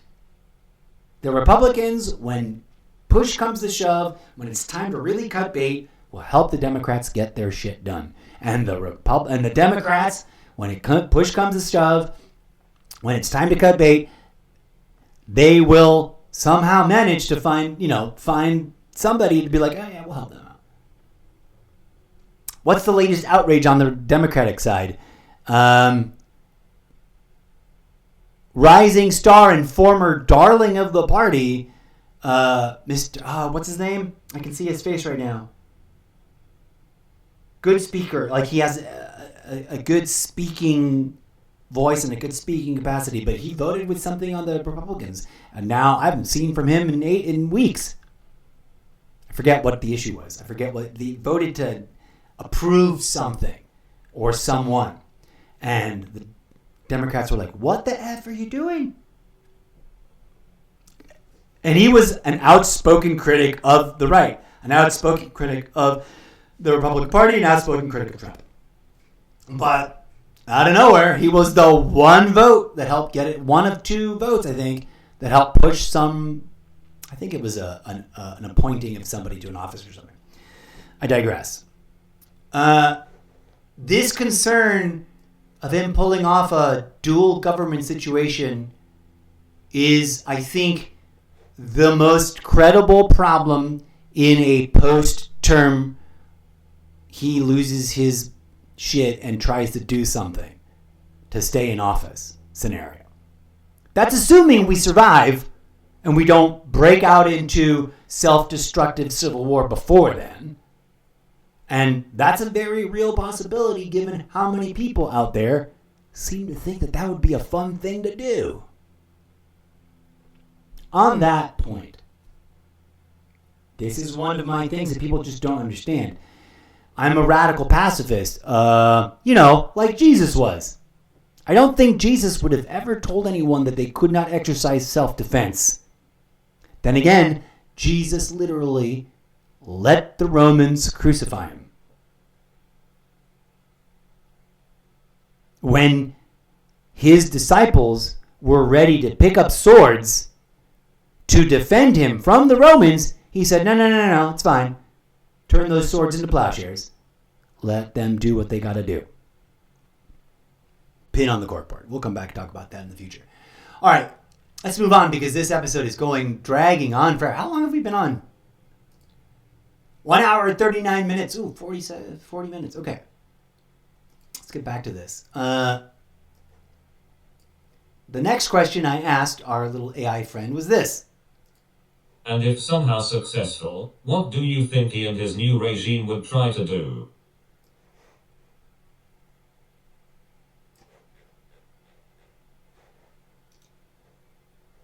Let's hear it. If Donald Trump somehow managed to pull off a third term, overcoming the 22 ND amendment, judiciary roadblocks, congressional resistance, and massive public outcry, here's how I think he and his regime would move to cement their hold and reshape the country. 1. Rapid constitutional and institutional re-engineering, court packing and judicial loyalty. Unveil a plan to expand the Supreme Court, and perhaps lower federal courts, packing them with hand-picked loyalists to insulate his policies from legal challenges. He's already started doing that, hasn't he? Judicial oversight bodies under White House control to discipline or remove judges deemed too activist. Already doing that, isn't he? Rules of governance. Issues sweeping executive orders rewriting the powers of independent agencies, EPA, FTC, DOJ, to report directly to the President's Chief of Staff. Institute a National Loyalty Commission to vet and purge deep-state holdovers in the civil service, with broad discretion to reclassify or dismiss career bureaucrats. 2. Draconian election and voting overhauls, federalization of election administration. Pass a Secure Elections Act under which all federal elections, and even statewide contests, are run by federally appointed election integrity officers answerable to the White House. Voter roll cleanses and it mandates. Launch a massive purge of voter rolls on the pretext of combating fraud, disproportionately targeting urban and minority districts. Require unworkable new ID or proof of residence rules. They're already doing that. Registration or address updates. Criminalization of protest. Sign an executive order classifying certain large-scale protests, especially those critical of the administration, as domestic extremism. Authorizing military or federal law. Already working on that, aren't they? Penalties. 3. Economic nationalism on steroids, ultra-protectionist trade regime. Reinstate and vastly increase tariffs on nearly all imports, with steep surtaxes on goods from strategic adversaries. Use national security powers to block foreign takeovers. Expropriate assets of companies deemed hostile, and mandate that critical industries, steel, semiconductors, batteries be 100% US owned. Direct industrial policy. Create dozens of new federal advancement corporations funneling subsidies and favorable contracts to Trump-aligned firms, especially in energy, defense, and tech. Isn't that what Doge is trying to do? Energy sector under a patriotic energy board. Fast-tracking new pipelines, drilling permits, and atomic research. 4. Expanded surveillance and social control. Domestic intelligence directive. Re-establish a domestic counterpart to the old CIA, FBI divide. Empowering the Department of Homeland Security to spy on and disrupt what the administration labels subversive networks. Digital ID and financial tracking. Roll out a federal digital ID system tied to benefits, licenses, and employment. Citizens without secure digital credentials would face barriers to banking, air travel, and government services. Leverage financial transaction monitoring to flag suspicious behavior, charitable donations, travel patterns, even social media activity. 5. Already doing some of that. Cultural warfare. Total border fortress. Erect floating barriers off the coasts. Deploy troops in every border state. And declare entire regions operational zones under martial-like governance to stop unauthorized crossing. Kinda already doing that a little bit. Immigration programs. Institute mass deportations of any non-citizen convicted of minor offenses. Plus a fast-track naturalization revocation review board for dual nationals whose loyalty is questioned. They've got the ball rolling on those things. And media. Strict federal research grants from universities deemed to harbor anti-American viewpoints. What did you just do at Harvard? Patriotic curricula. Pressure major broadcasters and social platforms to register as public utilities subject to heavy content mandates. Already threatening that since before he got in office the second time. Comply. 6. Foreign policy, isolationist authoritarian fusion fortress America diplomacy, withdraw from or freeze U.S. membership in virtually all multilateral institutions UN, WTO, WHO, replacing ties with bilateral pact arrangements that cede greater power to the president.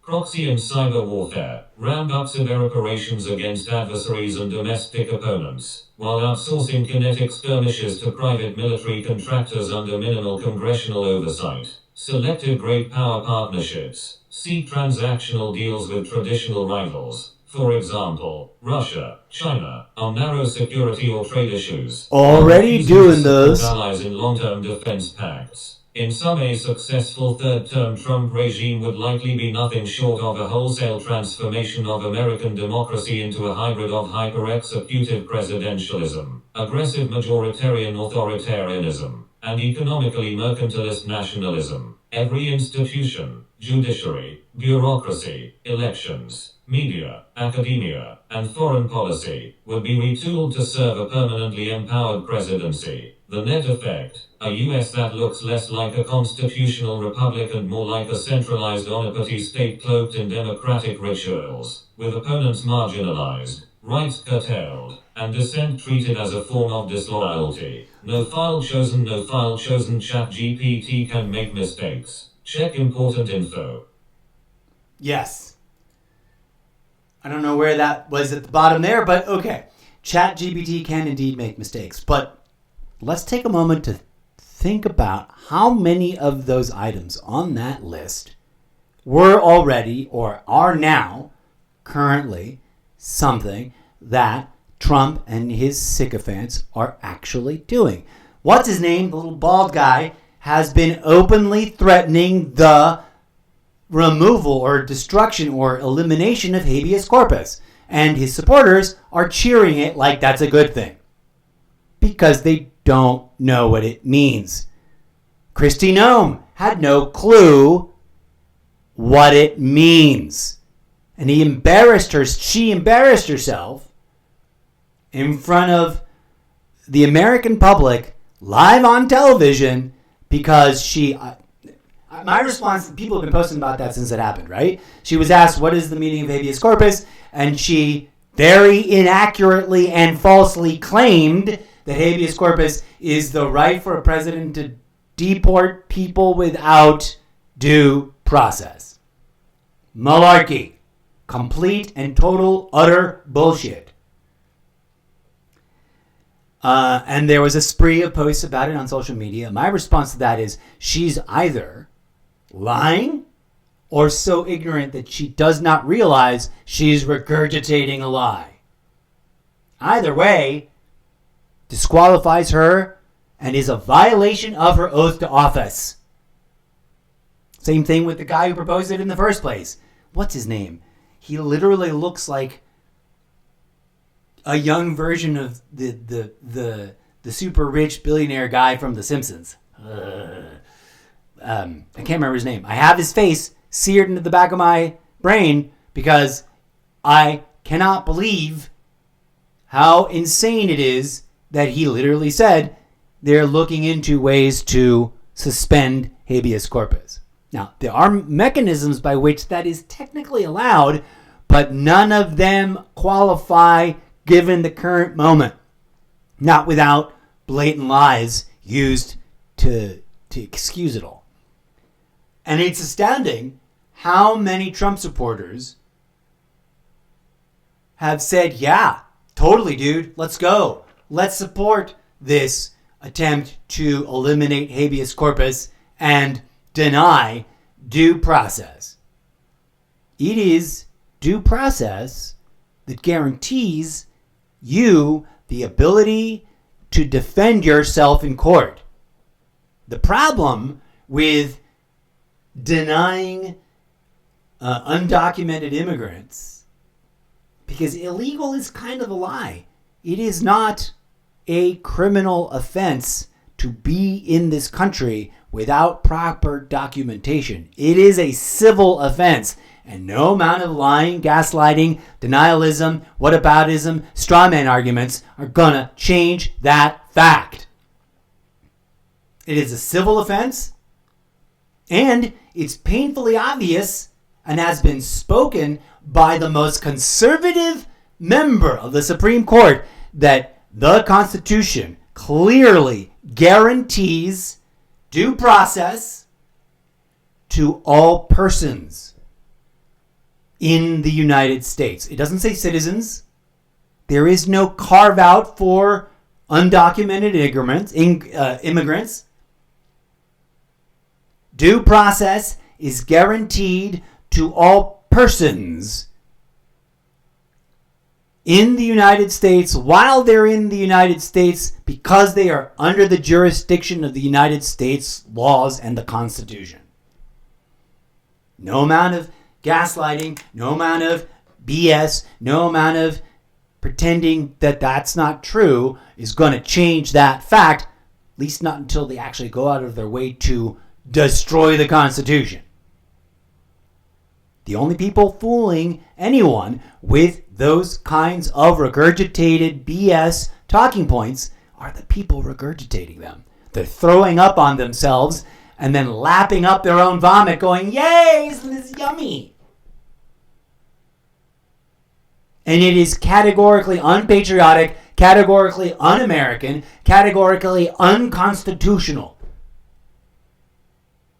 And you can't change my mind on that. Not because I'm stubborn, not because I'm biased, but because that's the law. And the most conservative justice on the Supreme Court, Justice Scalia, has come out and said it plain and simple. And I disagree with Mr. Scalia a lot. Sorry, that was disrespectful. I disagree with Justice Scalia on I have too many things to even get into. In past Supreme Court cases, I've been like, what? When his dissent has just been ridiculous. But on that point, no daylight. He's not wrong. And anybody pretending otherwise is kidding themselves, fooling themselves in the most unpatriotic, most un-American way imaginable. Okay, I got a question to ask our little AI friend.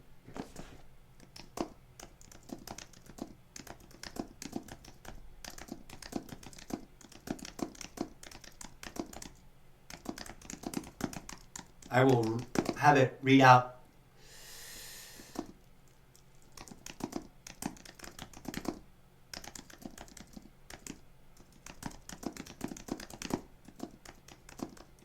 Oh.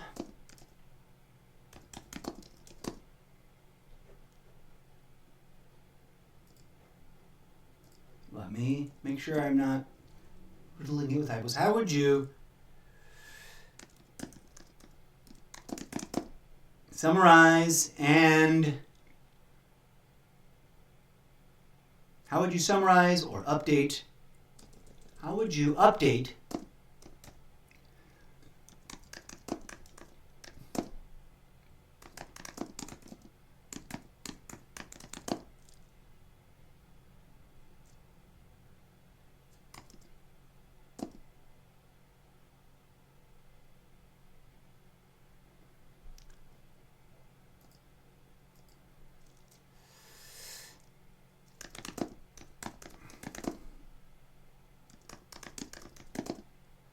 Let's see if this is specific enough. Let me have this question read out by our little voicey voice guy.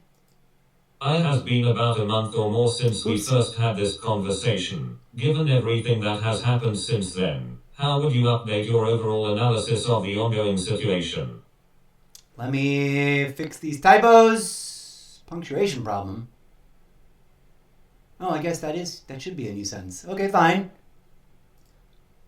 Let's go. Let's see what ChatGPT got to say. Searching the web. This is the newer version of ChatGPT that analyzes in real time internet sources, which the previous versions of ChatGPT could not do.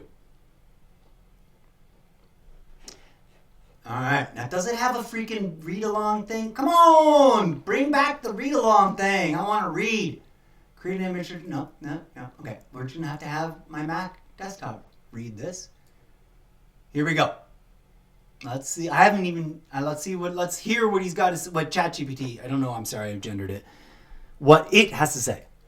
Over the past month, the political and legal landscape surrounding President Trump's administration has intensified, marked by escalating constitutional confrontations, aggressive policy maneuvers, and a surge in public dissent. Here's an updated analysis of the unfolding situation. 1. Constitutional confrontations intensify. Recent judicial rulings have challenged the administration's expansive use of executive powers. Good. The Times tariff policies under scrutiny. The U.S. Court of International Trade ruled that President Trump's Liberation Day tariffs, imposed under emergency economic powers, were unlawful. Yep. The court found that the justification did not meet the necessary criteria under the International Emergency Economic Powers Act. We said Although so. the appeals court has temporarily stayed the ruling, the administration plans to escalate the matter to the Supreme Court. New York Post +2 Financial Times +2 The Times +2 Judicial independence under threat.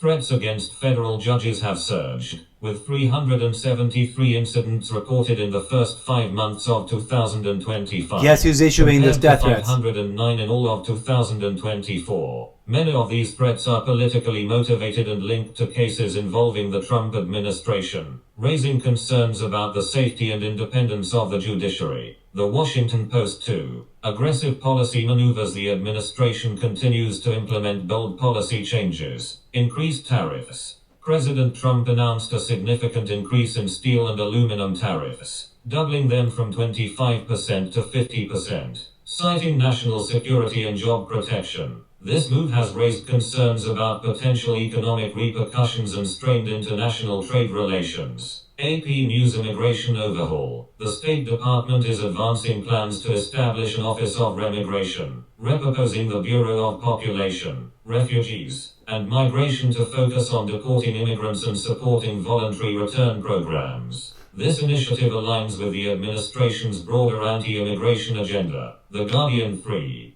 Public dissent and mobilization. Public opposition to the administration's policies has manifested in widespread protests. 50,501 movement. This grassroots organization has orchestrated nationwide demonstrations, including the hands-off protests on the 5th of April, 2025, which drew millions across all 50 states. The movement advocates for the impeachment of President Trump, protection of minority rights, and the upholding of constitutional principles. Wikipedia +2 Wikipedia +2 Wikipedia +2 Scientific community's response. In reaction to policy changes affecting scientific research, the Stand Up for Science rallies were held on the 7th of March, 2025, with demonstrations in over 30 U.S. cities and international solidarity events, protesting against grant freezes and dismissals of government scientists. Wikipedia 4. Third-term speculations. While President Trump has made remarks suggesting interest in a third term, legal experts emphasize the constitutional barriers, the Economic Times 22nd Amendment constraints. The 22nd Amendment explicitly limits individuals to 2 terms as president. Any attempt to seek a third term would face significant legal challenges and is widely viewed as implausible under the current constitutional framework. Take note. The Economic Times conclusion: the current trajectory indicates a deepening constitutional crisis, with escalating tensions between the executive branch, judiciary, and public.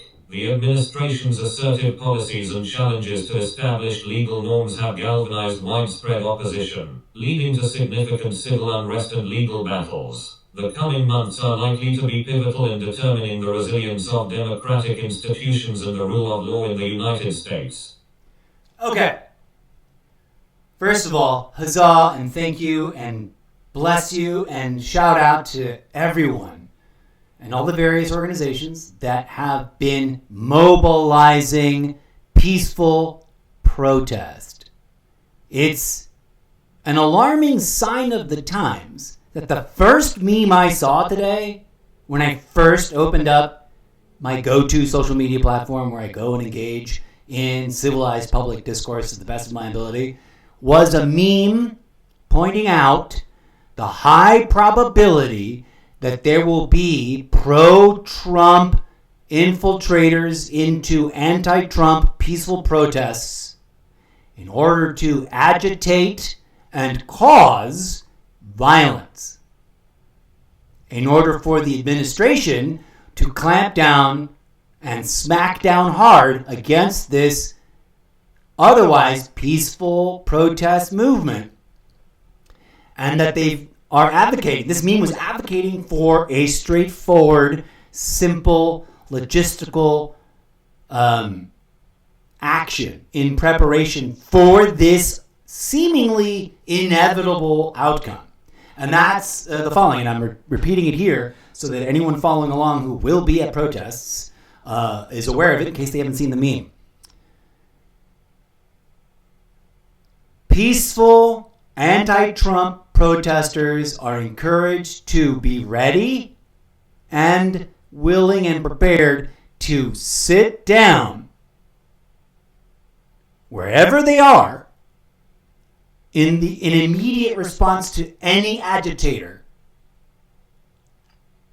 trying to incite violence amongst their protest group. The rationale being, if everyone who is genuinely and authentically protesting peacefully against Trump, you won't be instigating violence. If the group sees one or two or a handful of people getting super rowdy, and the entire group responds by sitting down and refusing to move and refusing to engage in that violence, then those instigators will be immediately identifiable. They'll immediately stand out. And in theory, by doing this, those who are committed to peaceful protest should be able to avoid getting caught up in the overreaction to any agitators by law enforcement. I can only hope and pray that that works, but I want to point that out and share it because anyone's following along is also scheduling their summer for a bunch of protests. So keep an eye out, keep your cameras ready, and be ready to stop, drop, and sit in silence so that anybody who has infiltrated your movement and is trying to betray that movement by causing a violent outburst will suddenly be isolated and standing around by themselves looking like a fool. Okay, but I digress. This update didn't really give us much that we haven't already addressed. But it is really, really interesting how many of these things they've already attempted to initiate, right? Threats against federal judges have been surging. Nothing new.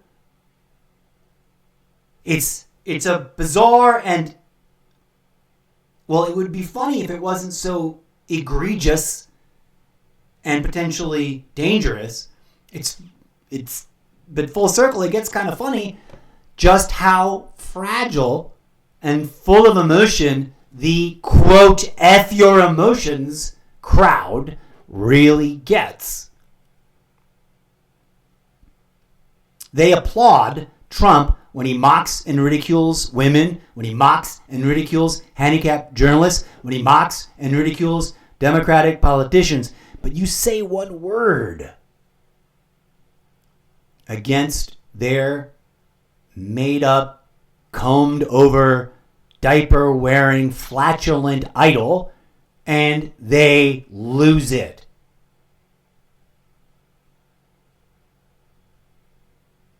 I mean, let's back up. The very notion that this old, decrepit, unhealthy, lying, fat, and I'm not trying to body shame him, he's just not in the shape he likes to pretend to be.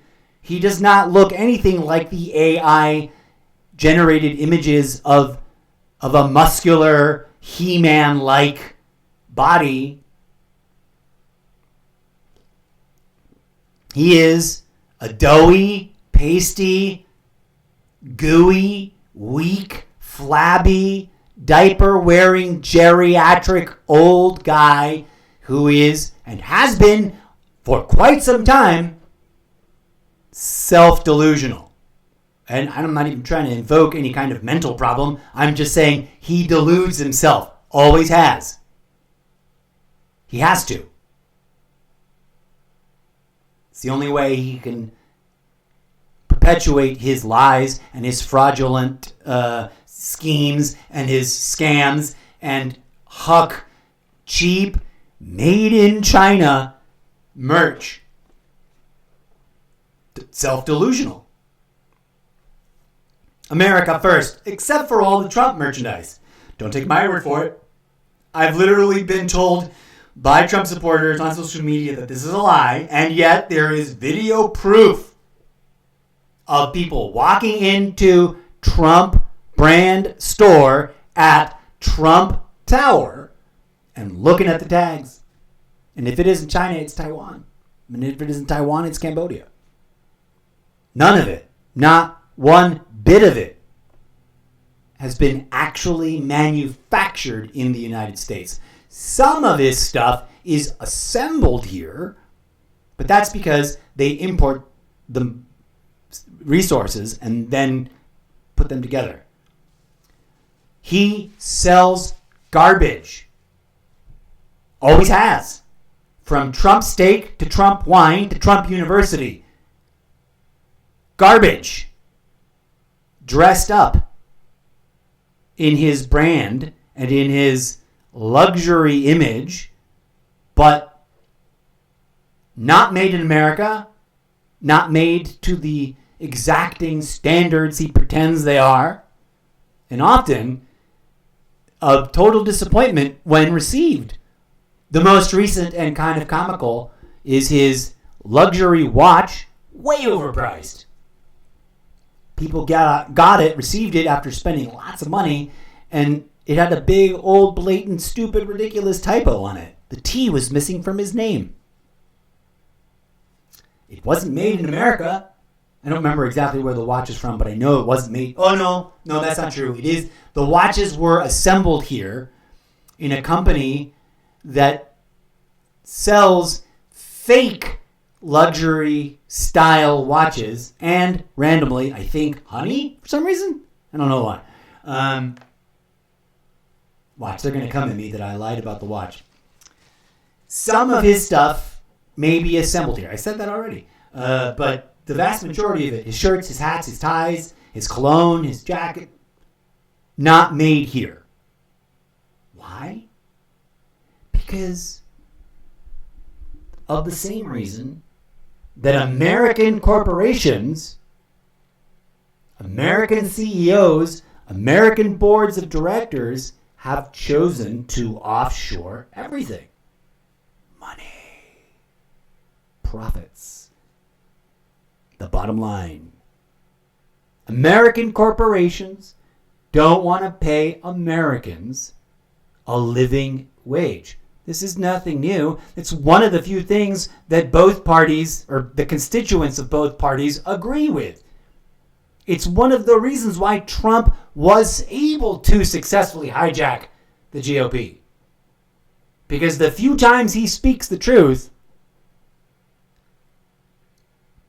in service of his misleading and dishonest agenda, it's been about that. He will drop and sprinkle some true statements in with his malarkey. That's nothing new. That is part and parcel, kit and caboodle of the tyrant's playbook. You got to use a little bit of true fact to hook them, and then lure them in and make them swallow all your lies. He's always done that. Tyrants always do. Wannabe tyrants, wannabe kings, Remember when they denied that he said he wanted to be king? He literally would say it over and over again, live on TV. I want to be king. I am the king. This is a no king's country. This country was founded on the rejection of the very idea of a king. What is a king? A king is an autocrat, a top-down dictator whose power is solely contingent on the delusional claim that the dear Lord God Almighty has personally chosen them for the job of top-down tyrannical dictatorship-like ruling over a people. Madness. To the best of my understanding, after a lifetime of questioning and seeking over on the spiritual side of things, because I'm not just a political talking head, has led me to the very, very real and hard to change my mind about conclusion that which we call God doesn't give two farts and high wind about American politics or human political ideology or kings or kingdoms or even nation states. The divine entity, we put a pin on the corkboard. We've talked about this before on the show. If you want to see that side of my public discourse, head on over to the podcast and listen to the almost daily Zencast episodes. The GMT episodes are where I focus on my criticism of Trump. My criticism of Trump is not based on loyalty to any political party. My criticism of Trump is based on my lifetime of questioning and seeking of truth in the teachings of Jesus, and then looking around at the people here and throughout history in every place that has adopted Christian ideology and tried to impose it as law, and the flaws and the failures of such abuse and misuse of the teachings of the person we call Jesus Christ. And not alone in this. The growing movement of people who once voted for Trump and are now like, whoa, this is way beyond the pale, are doing so because they're finally waking up to the reality that what Trump is doing is categorically unpatriotic and unchristlike, and in violation of the Constitution, in violation of his oath of office to uphold the laws.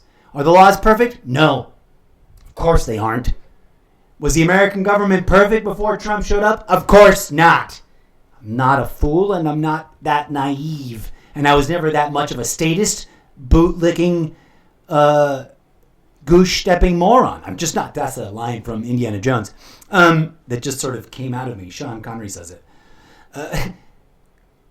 My whole criticism of the political landscape before Trump rose to power was founded on my observations and questions regarding just how ridiculous it is that we are in the postmodern era, right? The years before Trump ran for office, still debating the teachings of Christ and debating the idea of separation of church and state and debating the idea of religious freedom for all religious people in this country.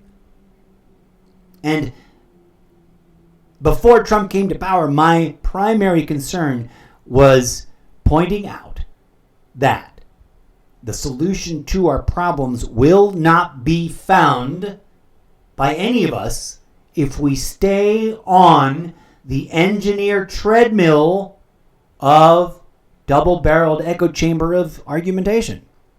My entire critique of American political landscape was that before Trump showed up, it was a double-barreled echo chamber of left versus right and right versus left, meaningless political argumentation driven by treadmills of gotcha moments and ideological constructs that have nothing to do with the law itself, the Constitution itself, the teachings of Jesus itself, etc. And that we're never going to find a solution to the problems that we ourselves created for ourselves, because no matter what anyone says to try to bypass this as a species and as a community of very many different communities, as a member of any particular given nation state,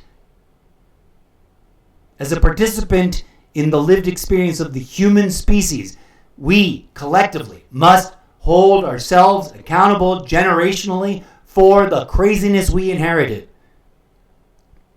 I'm not saying this generation is responsible or the next generation. That would be absurd. But what I am saying is everyone shares in the burden of accountability, of holding ourselves accountable and of holding each other accountable and of holding our rulers and our politicians and the few remaining kings that exist and those who cling to tyranny and dictatorship. We must hold them to account. But we cannot do that if we do not hold ourselves to account. If we do not hold each other to account for doing the right thing in the face of opposition, for doing what is morally correct instead of what is politically popular. And beyond that, more important than that, we will fail at what I just suggested we need to do if we do not, from the get-go, incorporate, and empower ourselves to heal. And it's the last thing people take note of. It's the center of my message, has been from the get-go. But people ignore it, people bypass it, people step over it. And then when they do pay attention to it, they just try to laugh it off. The system is toxic. Why is it toxic? Not because of Trump. Not because of last generation's politicians. But because the species makes that toxicity. We, as a collective, are inseparable from each other. No matter how much you want to say those people over there don't belong, whether it's the Palestinians in Gaza or insert the name of any group over here that's being targeted by a group over there. Whether it's, people saying the Ukrainians need to go back to Russia because blah, blah, blah, blah, blah, or the argument going on in the Congo, or the argument going on in the Sudan, or anywhere.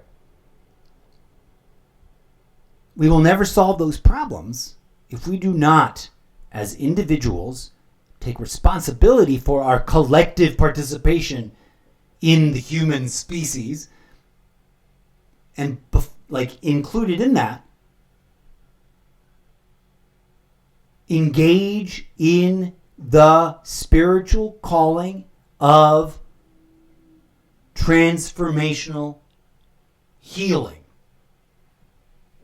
In every tradition, from every place, once you strip past the garbage that got piled on, once you eliminate the ideological nonsense that is incongruent with itself, you will discover that every spiritual tradition is fundamentally about healing. Healing ourselves as individuals, empowering each other to facilitate the healing of one another as members in community.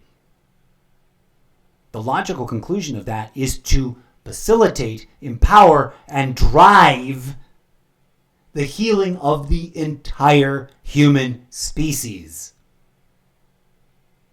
That includes anybody and everybody that is either correctly or incorrectly seen, perceived, or accused of being, quote unquote, the bad guys. Because if we heal ourselves and we empower each other to heal one another, we will collectively be able to heal everyone in the species. And people laugh at this. Self-declared Christians laugh at this. And the core, central beauty of Christ's teachings, all about healing. And no amount of gaslighting is going to change that fact. No amount of calling Jesus woke, which is the most ridiculous thing that's come out of MAGA and the Trumpopian movement. In a collection of ridiculously egregious, absurdly ridiculous things, that right there takes the cake. Calling Jesus woke, as in that's a bad thing, fundamentally betrays to anyone else observing that you never understood the teachings of Christ. Because he was a healer. He was a healer that said, hey, whoa, everybody. Maybe we shouldn't be engaging in usury in the temple. Maybe we shouldn't be neglecting the sick and infirm. Maybe we shouldn't be punishing the poor. Maybe we shouldn't be allowing to starve those who cannot feed themselves. And what did he do? He attended to the lowest of the low. He healed the sickest of the sick. And he kicked out the hypocrites. He called out the liars in positions of power, claiming to be authority in the realm of spiritual matters. If he were to join me right now, in this moment, magically appearing, with all the glorious, magical proof that would make it impossible to deny that it was really him, even to those who expect him to be a blonde-haired, blue-eyed Aryan, 6'2", he's not any of those things. Well, there is the whole gray area about like the root origin of the word Aryan. I was referring to, the way in which the German political party used it back in the 40s, and not the anthropological, historical sense of the term, but neither here nor there. If he were to show up right now, most American quote-unquote Christians would be dismayed that he is not blonde-haired, white-skinned, and blue-eyed, and therefore dubious, if not outright outraged. But more importantly, he would be looking at all of us dead in the eye and saying, why aren't you healing yourselves and each other the way I taught you to? Why are you instead committing atrocities in my name? I don't mean to speak for him, I'm sorry. But if he were here, I feel deep in the heart of hearts and in the deepest part of my mind where I have sought the truth and questioned and applied critical thinking. That's what he would do. Based on not the nonsensical, manipulative, egregiously hypocritical, bogus teachings of a church that's out to line its own pockets and build super mega stadiums and, buy yachts for their preachers. But the opposite. If Jesus showed up right now, he'd be asking super bazillionaire preachers, the F are you doing? I said, sell all your stuff and give all the proceeds to the poor. And no, that wasn't conditional to some certain specific people. That wasn't just that guy. The hoarding of wealth is immoral. Yes, it is right and good that people work hard to make as much money as they can to provide for themselves and those around them and their community and those in need. But hoarding wealth is not the same as that. And it is a God-forsaken shame that so many self-proclaimed Christians who are closer to being homeless and having their lives destroyed by the artifice, because it is a fiction, poverty. Poverty only exists because we cannot satisfy the rich. As they hoard and accumulate unnecessary levels of wealth they will never be able to enjoy or spend in one lifetime. And that their progeny will never be able to enjoy or spend in their lifetimes either. And no amount of retconning or gaslighting about Jesus will ever change that. If and or when he does come back, I assure you, prosperity preachers will be at the front of the line of, what the F are you doing in my name? They will be held to account by the person whose name they misuse. Trump will be there, pretending to have always followed his teachings, and Jesus will be like, you've forsaken me. Someone else has recently pointed out, given how much fervor renewed, because it's not a new thing, they have previously tried to impose the Ten Commandments in inappropriate places. There's a reason why the Founding Fathers created a separation of church and state. And it's not just about that quote, but, the reason, there's a quote, I forget which, you don't have it in front of me, I forget which of the founding fathers, but he was extolling the virtue of the separation of church and state and pointing to the violence caused by the confluence of church and state in Europe. Centuries worth of oppression, centuries worth of violence were committed by European kings in the name of God. And that's not even new. That wasn't invented with the invention of Christianity. That didn't start happening when the authors of the Bible wrote the Bible. That had always been happening because power corrupts and people always fall for it. When powerful people manipulate spiritual teachings in order to gain and hoard power. And we will continue to bash our faces into brick walls and beat those proverbial dead horses if we refuse to step up to the calling, which has always been the teachings of Christ, the teachings of Buddha, the teachings of, put in your favorite prophet right here. Behind the malarkey, at the core of their teachings, healing. Metaphysical, spiritual, transformational healing.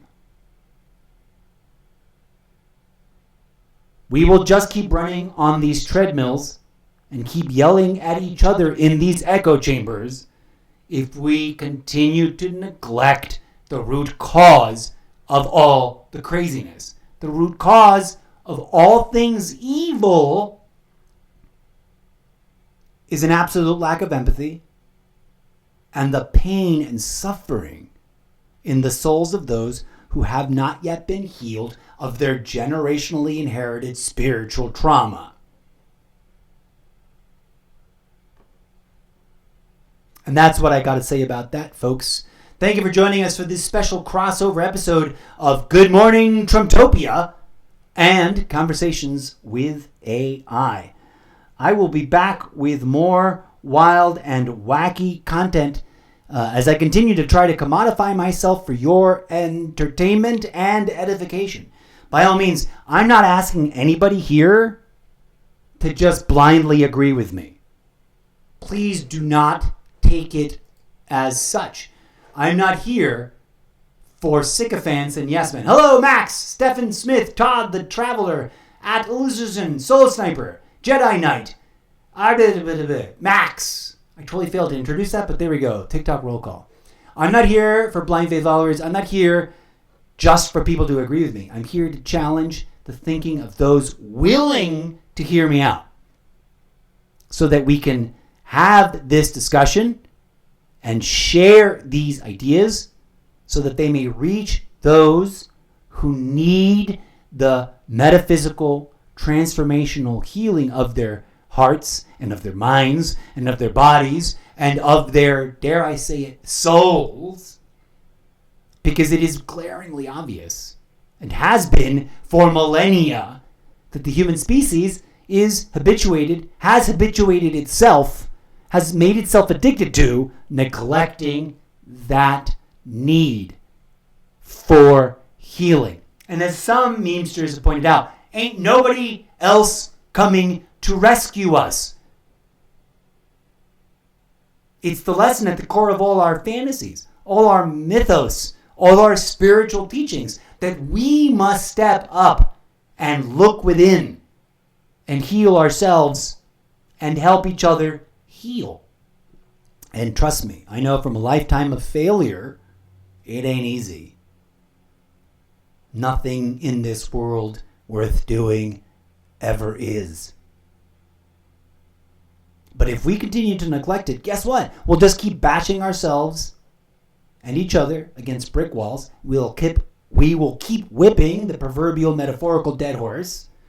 If you don't know what that's from, it's a metaphor, right? We will keep jogging endlessly on these treadmills of meaningless argumentation, yelling in these echo chambers we've trapped ourselves in. The first step is the hardest, and that is to stop and to sit still for a moment and to connect with one's breath. And here's the critical part: to let go of all ideological assumptions. Because I'll tell you something that's really hard for people to wrap their brain around. In nature, ideology does not exist. It is a imaginary, made-up concoction of the ego mind. In nature, there is no such thing as ideology. There is just the sun shining. There is just the water being refreshing. There is just the bee bumbling around from flower to flower. There is no such thing as political or religious ideology in nature. The Buddha understood that. Jesus understood that. Most of the legitimate spiritual teachers that we've erased from history and or marginalized and or turned into parodies of themselves through the creation of ideological constructs, they knew that. They knew that, and they spoke that, and they taught that. Don't take my word for it. When was the last time a self-proclaimed American evangelical Christian read the Bible thoroughly with their critical thinking caps on? All the way from the beginning to the end, from cover to cover. Now, some people have read the Bible over and over and over again and still don't get it. And that's an unfortunate tragedy. But most of the people out there claiming to follow the teachings of Christ haven't. I do not accept that Trump has ever seriously, honestly, and thoroughly read the Bible. You know why? Because he doesn't even know what his favorite passage from the Bible might be. And we've never, in his entire public life, seen him step into a church, except for when the office of the presidency has made it necessary for him to do so. And then what did he do this most recent time? He trashed talk the pastor or preacher that literally, using the words of Christ and the teachings of Christ, begged for him to show mercy and empathy to those suffering because of his agenda. His response to that was the most uncharitable, unChrist-like bullshit. And if Jesus had been there right in the moment, he would have called him out on it. If he was here right now, he would call him out on that. Enough. I've rambled on for quite a bit today. Thank you to everybody who dropped by on Twitch and on TikTok. It's been... Oh, man, I did the whole show in this mode? I forgot. Anyways, let's put this over... Where am I? Boop. Again, friends, I invite you to take all the time in the world you need to think about what I've said. If you got questions, ask them. If you got criticisms, bring it. If you're just going to troll me, have fun, but I'm going to call it out for what it is, because the distinction is clear and obvious to anyone that's actually applying critical thinking skills. Having said all that, friends, I implore, I pray, and I hope, and I wish for all of you that peace, love, and grooviness blossoms in your heart. Go be good human beings to yourselves and to each other. Whether it's when you're engaging in public discourse or in your video game lobbies doing a little bit of smack talk, remember, you are a human being And so is everybody else. No matter how much bigotry may be part of your cultural conditioning. We are here not to tribalize ourselves and dehumanize each other and engage in endless violence against one another, but to transform ourselves and each other and evolve through healing. Peace out, friends. Please do indeed tune in for more. If you appreciate what we've been talking about, this has been a special crossover episode of Conversations with AI and Good Morning Trumptopia. Stay tuned for I just dropped a couple episodes, or an episode of the Incorrigible Mr Zeppo's Totally Irrelevant Media Review. If you haven't heard that, please go check it out. And I was thinking about doing it today, but I think I've already talked myself hoarse. I need to give my vocal cords a rest, but I have plans to do a Totally Irrelevant Media Review episode. Oh, where's the thing? Boop. Oh, it's way too big over here. Come here. On. For those of you listening on the audio-only podcast, I had graphics up for the different podcast episodes, but on the live stream for Twitch side, it wasn't showing because it was buried underneath other graphics. But stay tuned, as I'll be doing a Totally Irrelevant Media Review episode about Captain America, Brave New World, because it was a blast. I had fun. And I've only got one critique, actually, but I won't want to spoiler that now. Tune in for more of that in the not-too-distant future. That'll probably be an audio-only presentation. I do these crossover special episodes on occasion in order to cross-promote. If you only know me from the live streams on Twitch and on TikTok, please come on through to solo.to/Mr Zeppo. Ooh, I don't have one of those right here. And visit my list of projects of too many projects and check out the podcast, which is most effectively available. And by effective, I mean it will help me through yes, it's monetized. Please let the ads play out over here on Sprecher.com, because I'm a former theater technician and performer that's turned content creator because the world circumstances made it impossible for me to continue to pursue my passions in live theater. For too many reasons to get into now. But there you go. If you want to check out the book series that I'm trying to write live on stream, which I've been failing at because of writer's block, the sample chapters that have been up for what is an embarrassingly long period of time, available over on Wattpad. You can find all the things. You can find my original, not particularly great sketch art, and you can, importantly, find my podcast of different podcasts at Sprecher.com. All the links, solo.to/Mr Zeppo. Please and thank you. Again, I appreciate those who tuned in.